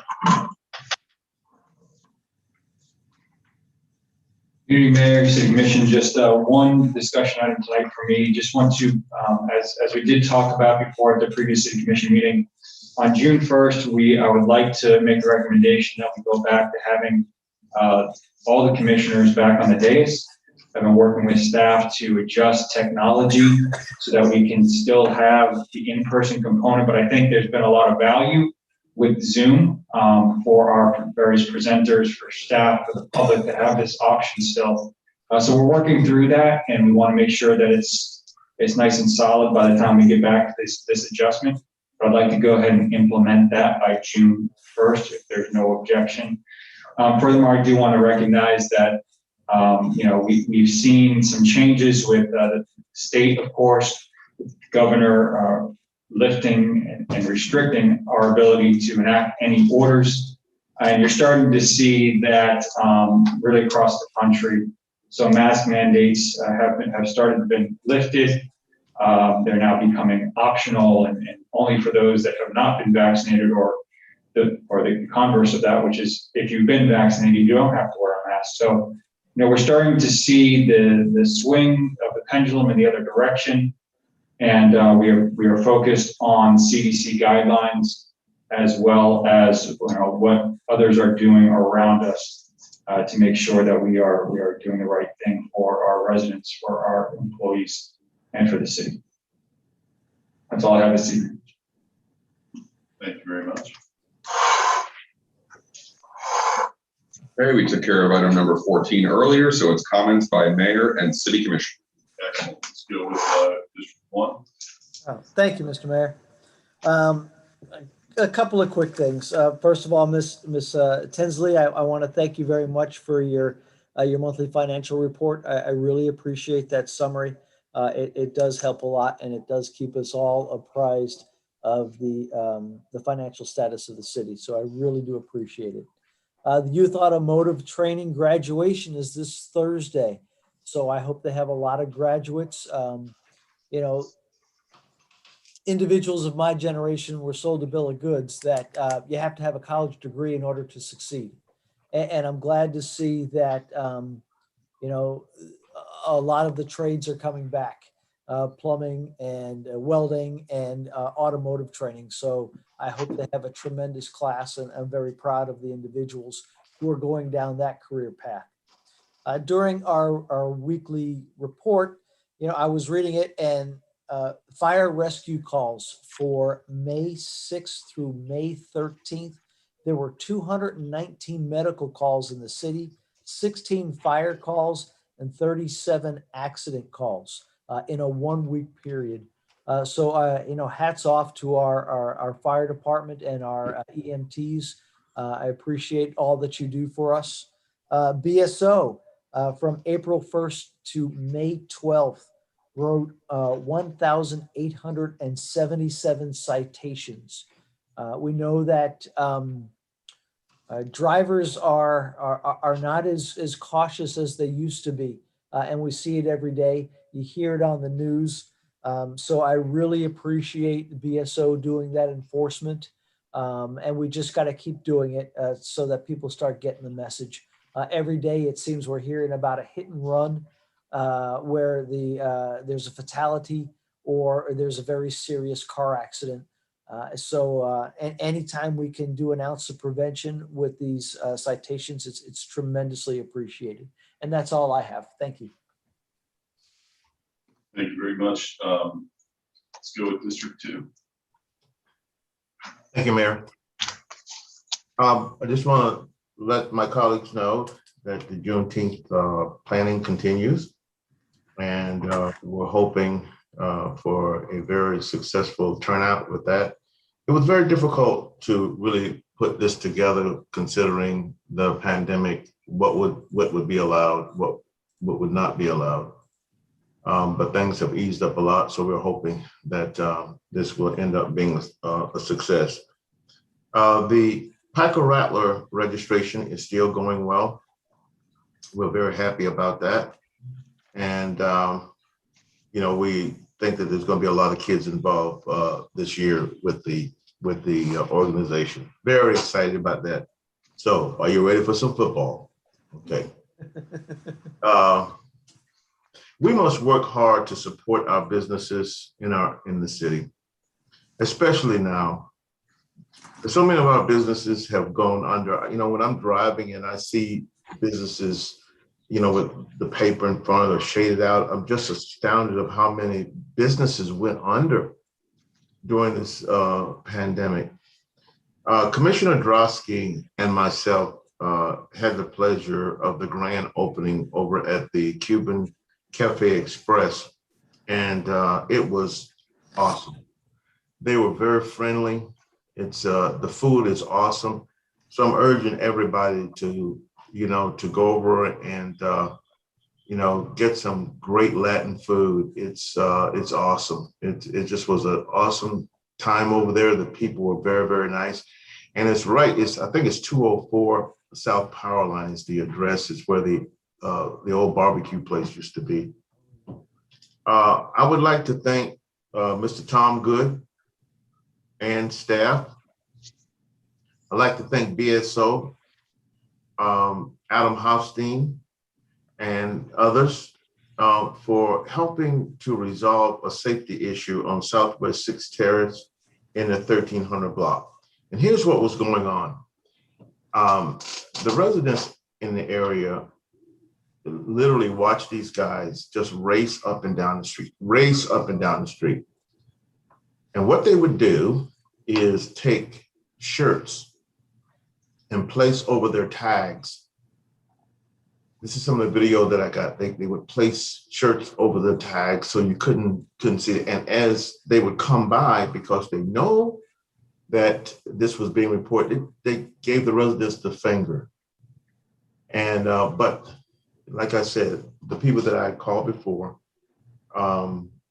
worked together to resolve the issue. I'm really happy when our staff and BSO, and if it were appropriate for fire rescue, anytime there's a situation that deserves attention, especially you know, a life safety type situation, we got to resolve it. I watched a video of those guys just making donuts in the street. If you just make one wrong turn, you're in somebody's house. I mean, it just was ridiculous. But I'm very, very happy that that was resolved. As we sit on the dais, there is an expectation of dais etiquette and decorum. Our debate sometimes is intense and at times heated. I feel it should never be personal or disrespectful. At our last meeting, I felt disrespected.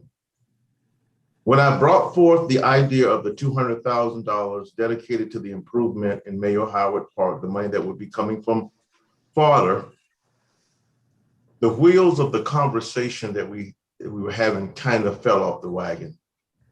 Your response, Mayor, to paraphrase, you weren't sure that the entire $200,000 should be dedicated to the improvements at Mayor Howard. And I don't know how you would know that without going there first and looking at it, surveying the park layout. Commissioner Drosky, in response to my comments, said he disagreed that the money should be, the whole 200,000 should be dumped into Mayor Howard Park. Why not? An analysis might show there was more money needed. We didn't have to make a decision then, but this was just a suggestion coming from myself. But without surveying or looking at the situation, it was an immediate no. There could be money, the money should be invested to the park to level it to an acceptable standard. You said, Commissioner Drosky, that Mr. Mealy's client should invest more, because once that building is constructed, their clients would be going over there for lunch. Well, don't worry, Commissioner. From the present condition of that park, it is such that they won't be going there. and I seriously doubt you would as well. Mayor, you said me comparing Sullivan Park to Mayor Howard Park was absurd. Absurd? Really? To a colleague? I just don't think that that was right. You went on further to say that you didn't care who the park was named for. And those kinds of remarks to the family was insensitive. You are our mayor. You should care. The barriers that Officer Mayor Howard had to overcome at that time when he became the first Black police officer always should be respected, and his family as well. Commissioner Parnes, you said to me in a very elevated tone, you know how many city parks there are in District 3? 0, which is absolutely false. Talking to me as though I was a child asking for something that I shouldn't have asked for. Respectfully, I'm going to ask, don't ever talk to me like that again, please. With that statement, I and the commission was reminded why we were there. We were not there to debate where that money needed to go, but to vote on that specific item that was in front of us. And with that, a motion was made and I was cut off at the knees. Ironically, just prior to that, a lot of indirect conversation was about how we arrived to that point. And in fact, we got a history lesson and a preview that some votes may change in the future. Actually, we was there just to vote on it, just like what you said to me. It was never said that when that indirect conversation was going on, guys, we're just here to vote on this. It doesn't matter how we got here and it doesn't matter how votes may change, but all of that indirect conversation was allowed. And everything in that way surrounding the item was allowed, all except mine. Now, I'm okay with extra conversation related to a particular item, but don't cut me off at the knees and you don't do it to the other commissioners when they are responding. I'm fine, let's talk it out. If somebody wants to say something, I'm okay with that. But don't cut me off when others are recognized by the mayor and given the courtesy to respond. I wasn't given that courtesy, and I feel that it was wrong. Now, let me also tell you, I'm not holding any grudges. I'm not mad at anybody, but that's what happened, and that's the way I felt.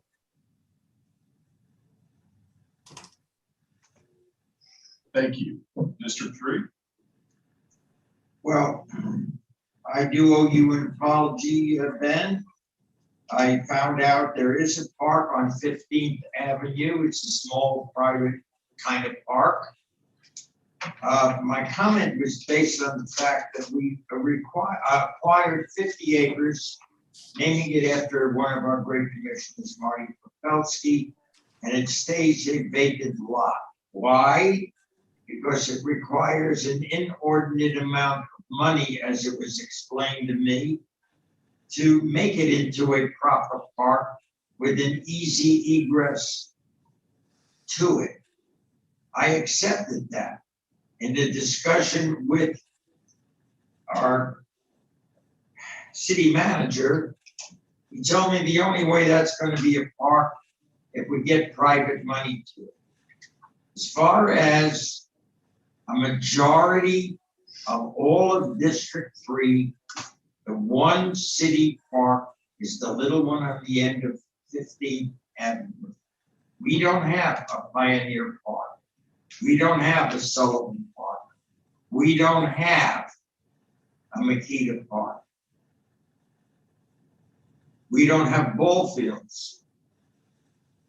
We have nothing except the little park at the end of 15th Avenue, which was pointed out. I didn't even know it existed. So I owe you an apology because we do have one small park compared to all the other districts in the city. And I don't come to the city and say, well, there's $200,000, let's put it only in my park, in my district. To me, that was offensive. Because we don't have on the western part of my district any park that the city has. Whereas all the other districts do have parks. So now let's talk about District 3. May 24th, I'm having a Zoom district meeting at 1 o'clock. Anybody is welcome to tune in. You can go to the city and get the link. We've had pretty good turnouts. I'm hoping this is the last Zoom meeting that we have to have. I much prefer the interaction with residents, constituents, with city officials, answering direct face-to-face live. It's a much better relationship between the residents of our city and us. Other than that, I'm happy to report that the growth of COVID cases in the city has gotten a little smaller. But let me give you a word of warning.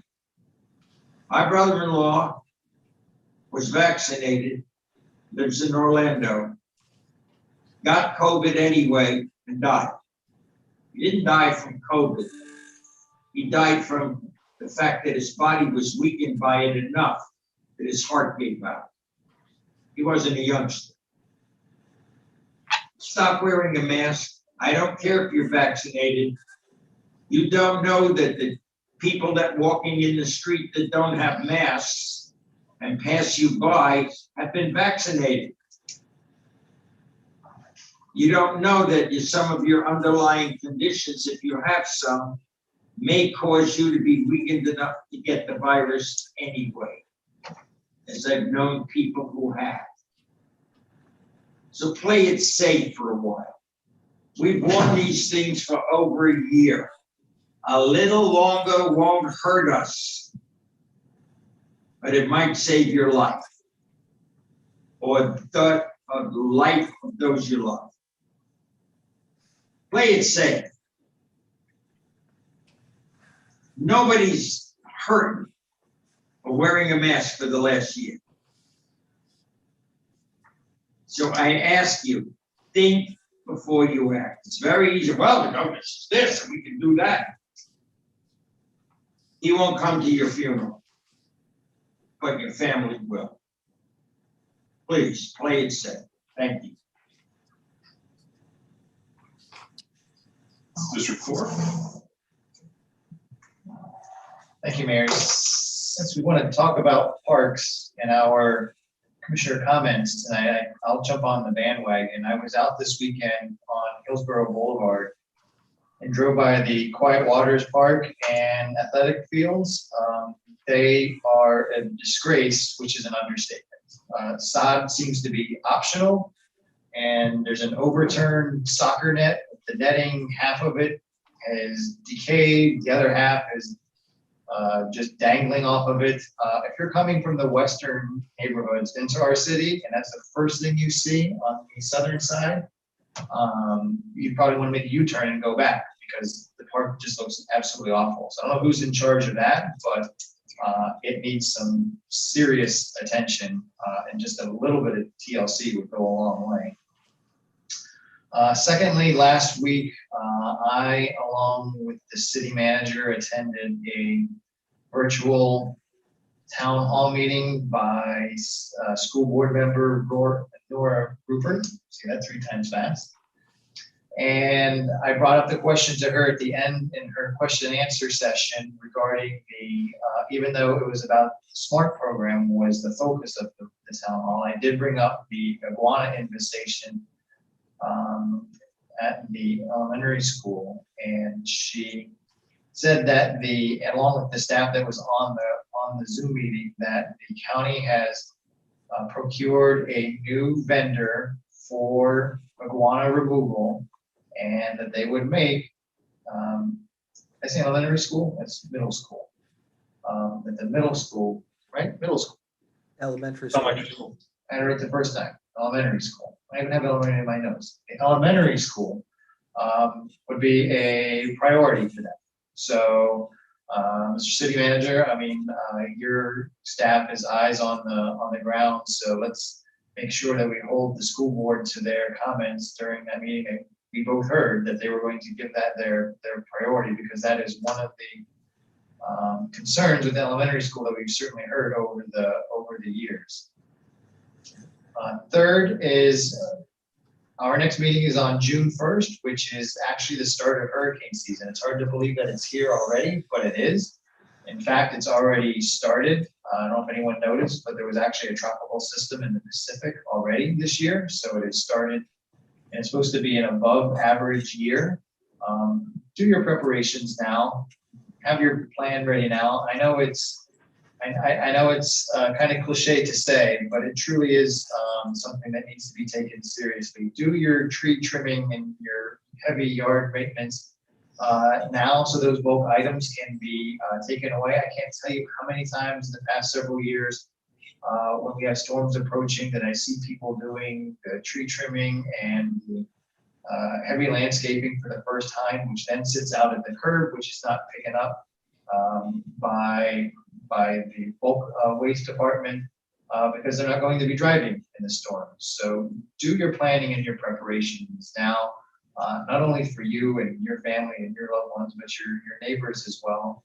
So now is the time to start thinking about that. And last but not least, we're going to be entering our budget season soon here in the city of Deerfield Beach. And we're all going to have our individual meetings with the city manager and staff. And I alluded to some of my priorities, not only for this upcoming year, but for the next 4 years during my comments during the swearing in ceremony back in March.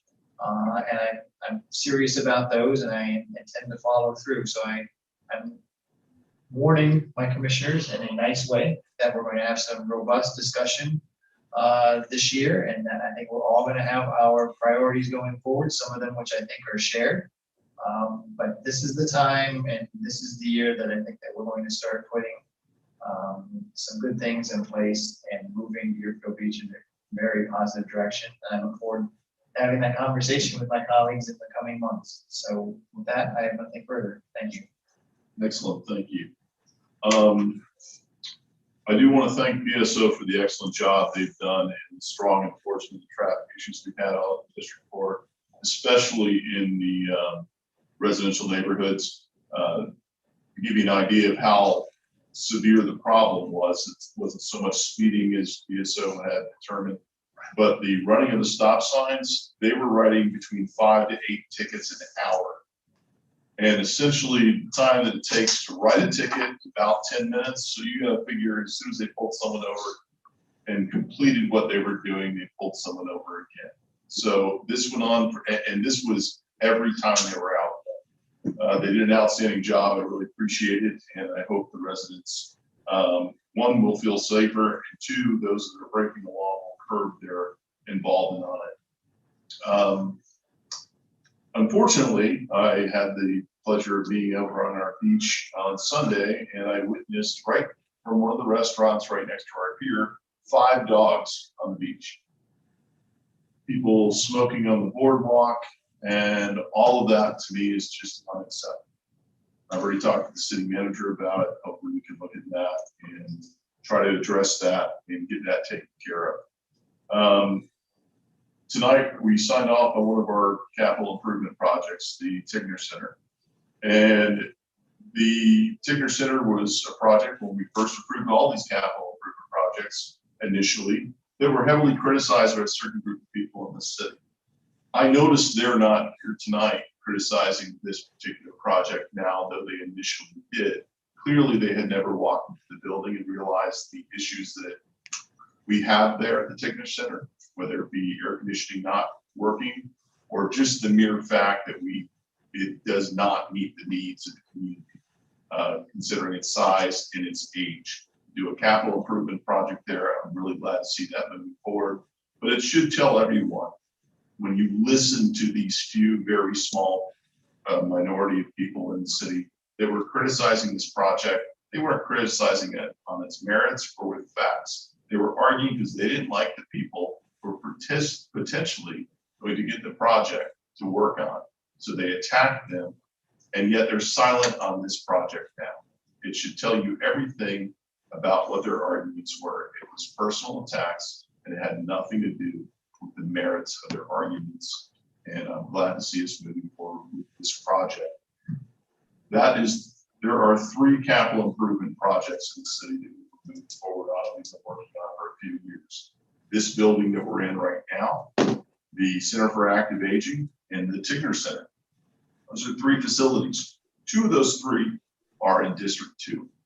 I'm not going to minimize Commissioner Preston's concern or Vice Mayor Preston's concerns or his feelings. And certainly that's how he felt. And if that's how he felt, I don't want to say they're invalid, because they certainly are, if that's how he felt.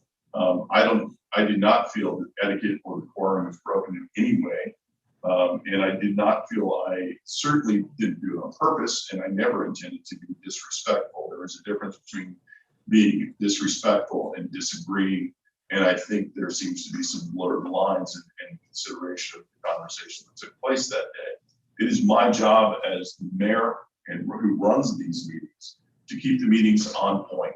It is something that we all do. We've all done it before, that we start talking about the minutiae as opposed to the big project. There were conversations about the history of that FAU property. Those were valid and pertinent to what we were talking about, to figuring out where we're going to go with it. As far as us going back and forth, and it was me, it was Commissioner Drosky, Commissioner Parnas, really every single one of us up here, we're focusing on a $200,000 portion of a much, much larger project.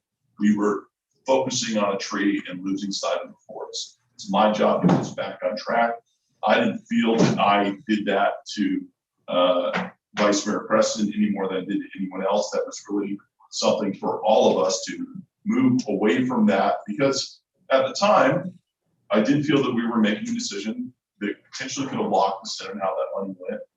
That discussion is something we could have had at a later time, probably should have, and I'm sure we certainly will. As far as disrespecting the family, my point is, I don't care who the park is named after. It's a city park. It deserves to be treated with respect, no matter whose name is on it. It's not about Mayo Howard. It is not about the Sullivan family.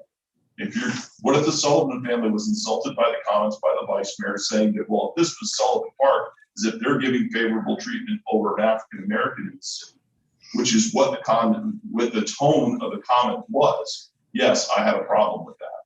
There is a huge difference between a CRA funded project and that had gone on for years over there compared to Mayo Howard Park. And I'm going to assume that the comment tonight is that I've never been to Mayo Howard Park.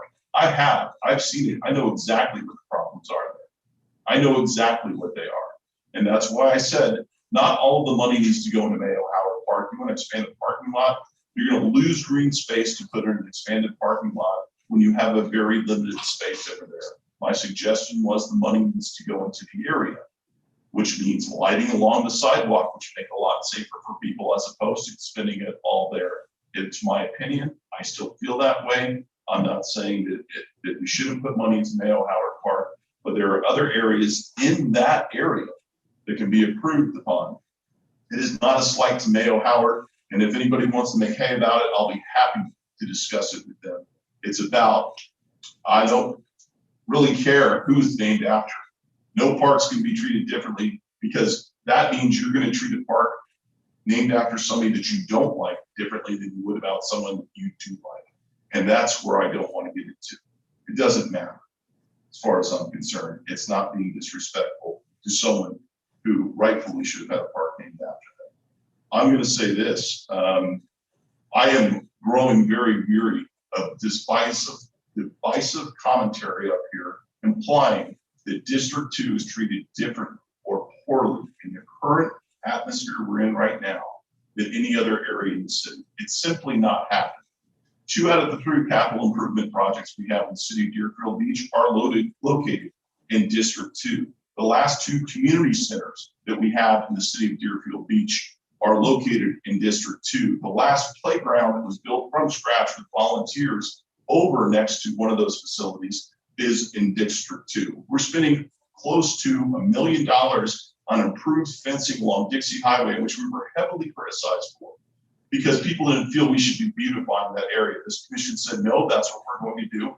That is in District 2. We stand behind it. We are leaving no district behind. I can't fix the past. Agreed that a lot of decisions that were made certainly left areas in the city behind, but I am not going to sit here and listen to someone tell me that we are treating District 2 poorly compared to other areas, cities, and the facts simply don't back it up. That can be their opinion, but the facts don't back it up. It's not my opinion, and it's certainly not decisions that have been made by anybody sitting on this dais would indicate that to me. If so, I would fight against that for sure. I just don't see that happening. I simply do not see that happening. I think what we're doing is actually making sure that we can make up for some problems we had in the past that were not elevated, that we're not elevating that area of the city. I think it is, I disagree the fact to chastise Commissioner Parnas for being very passionate about the fact that he doesn't have money going into parks over in his district. Yes, he does have a park in his district. It's one park. If you're going to nitpick his commentary based on the fact that he was off by one park, it is very clear that District 2 has a lot more parks than Commissioner Parnas has in District 3. Doesn't mean it should never be about districts in this city. We are borderless when it comes to the city of Deerfield Beach. Right across the street, I have for me one homeowners association.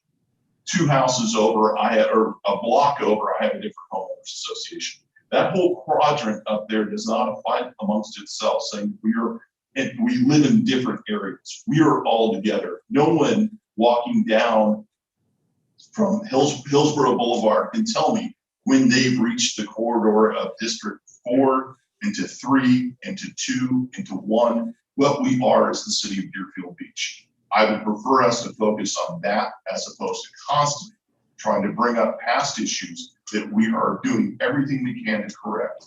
That to me is something that bothers me. And I'm certainly not trying to be disrespectful of anybody, but it does get to be frustrating to sit up here and hear those pointed comments when I just don't agree. We are doing so much for so many in all areas of the city, but certainly we are trying to do everything we can to help an area that was neglected in the past, what is not something that's happening right now. Vice Mayor, I'm gonna let you counter because I see that you've got your hands up. I don't want to be fair. And yes, Mayor, you misrepresented what I said. I don't know why you said that about the Sullivan Park thing, that I'm trying to say that because that is primarily in a Black area, that somehow that's the reason. All I did was make a comparison. That park could be anywhere. What was your comparison? I didn't say nothing about race. Why did you bring that into it? You may not like it when something is brought up that brings out the truth. The fact of the matter is, whether you like it or not, District 2 is the most neglected district. It has been left behind for years. And I didn't say anything about race. No, I didn't say anything, but you chose to bring that into the conversation. Why? I didn't say anything about it. Are you trying to say that District 2 is not code word for race? Because that's exactly what it is. Listen, no, it's not. No, it's not code word. Yeah, it is. District 2 is one of the districts in the city of Deerfield. Yes, it is. District 2 is not code word for race. Yes, no, it is used by so many people up here, and I can read right through it, and I don't appreciate it. Well, the thing is that why would you bring up Sullivan Park if you're going to make that comparison? Why would you bring up Sullivan Park and have an issue with Sullivan Park? Well, I'll tell you, if you let me, I would tell you that park is a park that really represents the better part of the city, and it's good for a lot of people. I'm not saying that because it's well kept and because it's good that necessarily reflects something about race. It doesn't always have to be about race. Just because that park sits where it sits, and the fact that it is well kept, and you find and I'm making a comparison, that doesn't mean that it has to be racial. You said, Mayor, that Mayor Howard was a glorified pocket park. What does that mean? What does that mean? All I'm It's doing just is like so many others that we have, sir. It's a pocket park. okay. All I was trying to do is trying to bring an understanding so that there could be a consideration for something that was necessary. One, the Mayo Park, Howard Park is being used frequently. There is no parking. And I tried to bring that forth. And as I'm talking and trying to, present some information, I'm cut off at the knees. And I think it was inappropriate and I think it was wrong. Now, like I told you at the end, Mayor, if you heard me at the end, I said, I'm not mad at anybody. I don't want any grudges. I said that. And then you bring these comments on me. I'm not looking for a fight. I'm just bringing out some information. Now, if you don't like me bringing it out, that's fine. But I'm going to say exactly how I feel, just like you. I'm not looking to think that my colleagues are somehow that you might want to go down that road. I don't want to, insinuating that my colleagues are racist. How would I say that, Mayor, when the fact of the matter is that this commission has helped to do some things in District 2. You got Juneteenth coming up. It is a citywide holiday. Why would I say that? The fact of the matter is that there are some times that some things need to be brought up for the good, and we need to discuss those things and we need to talk about it. Sensitive in nature, absolutely. Sometimes a little bit tough to talk about, but that doesn't mean that we always have to separate because knowledge is being brought first, that we have to separate on the basis of race. The reason that I talked about Sullivan Park is because that's one of our better parks, not that necessarily where it is and who uses it the most. That was the comparison, not race. Let it be clear. Well, the comparison to Sullivan Park, you've taken our crown jewel on the intercoastal, compared it to that. Mayo Howard Park is a pocket park. It's no different than any of the pocket parks we have in any of the other areas that sit. Yes, it is not something that $200,000 going into that park makes a lot of sense. Matter of fact, I think you would probably run out of things to fix for $200,000 in a park of that size without losing green space. Now, if that's what you want to do, fine. But again, look, I don't think you're not bringing up anything that bothers me at all, but I'm going to call out some facts also. And what I hear constantly is that District 2 is left behind, and that may have been what happened in the past. But I can tell you right now, based on the history and the track record that we have here, I don't see that happening anymore. And I don't like it when people try to insinuate that that is the case. And I'm not saying that's you, Vice Mayor, by the way. I'm not saying I'm not. And I'm going to just tell you as a matter of record, I appreciate and respect the people that I sit with. But I will tell you, because of the area and because of the history, sometimes it becomes my job to point out some things that you may not see it the way it needs to be seen. And what I'm looking to do, and I don't think anybody can, call me, I don't know if they want to, they can, but I look to bridge gaps. I look to be able to bring about a level of communication that was not there before. And that level of communication will allow us to do bold things that will benefit the city. It would be my wish and my hope that District 2, that those things, wouldn't be true. But the fact of the matter is, just like the ULI study showed, that area, the area in which the commissioner, it has had its problems over the years. But you, Mayor, and Commissioner Drotsky and Commissioner Parnes and Commissioner Hudak has been instrumental in bringing forth ideas to help change that. But I also, I'm obligated to tell you that when I'm trying to bring across a point and I feel that I'm shoved to the side, then I'm going to tell you. Nobody may not like it, but I'm going to do it. I like for us to be able to communicate and work together. I don't think you can pick any situation where you say that guy just wants to be on the other side. I try to promote that because it's the right thing to do. But sometimes it is the fact that whether it's a park in District 1, District 2, District 3, if it needs attention, like Commissioner Drotsky said, let's give it attention. I'm okay with that. But if I can say that for him, I want you to say, you know what? Maybe we don't need to talk about this right now, but let's see what the district commissioner says. Even if you had said, something that's something we can look into, I would have been fine with that. But it was like right from the very start, no, we don't need to put the money there. And that's what bothered me.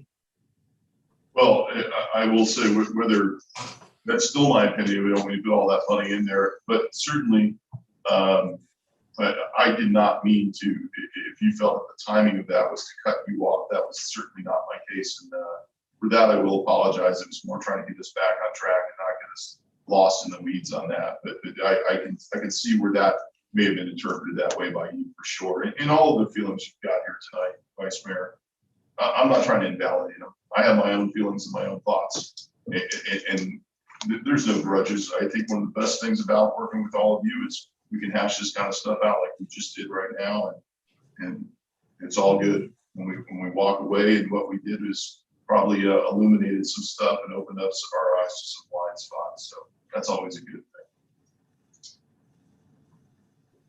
thing. Anyone else? Motion to adjourn. Okay. We have a motion to adjourn. Second. Second. All in favor, say aye. Aye. Whatever time of my day, return. You're trying to.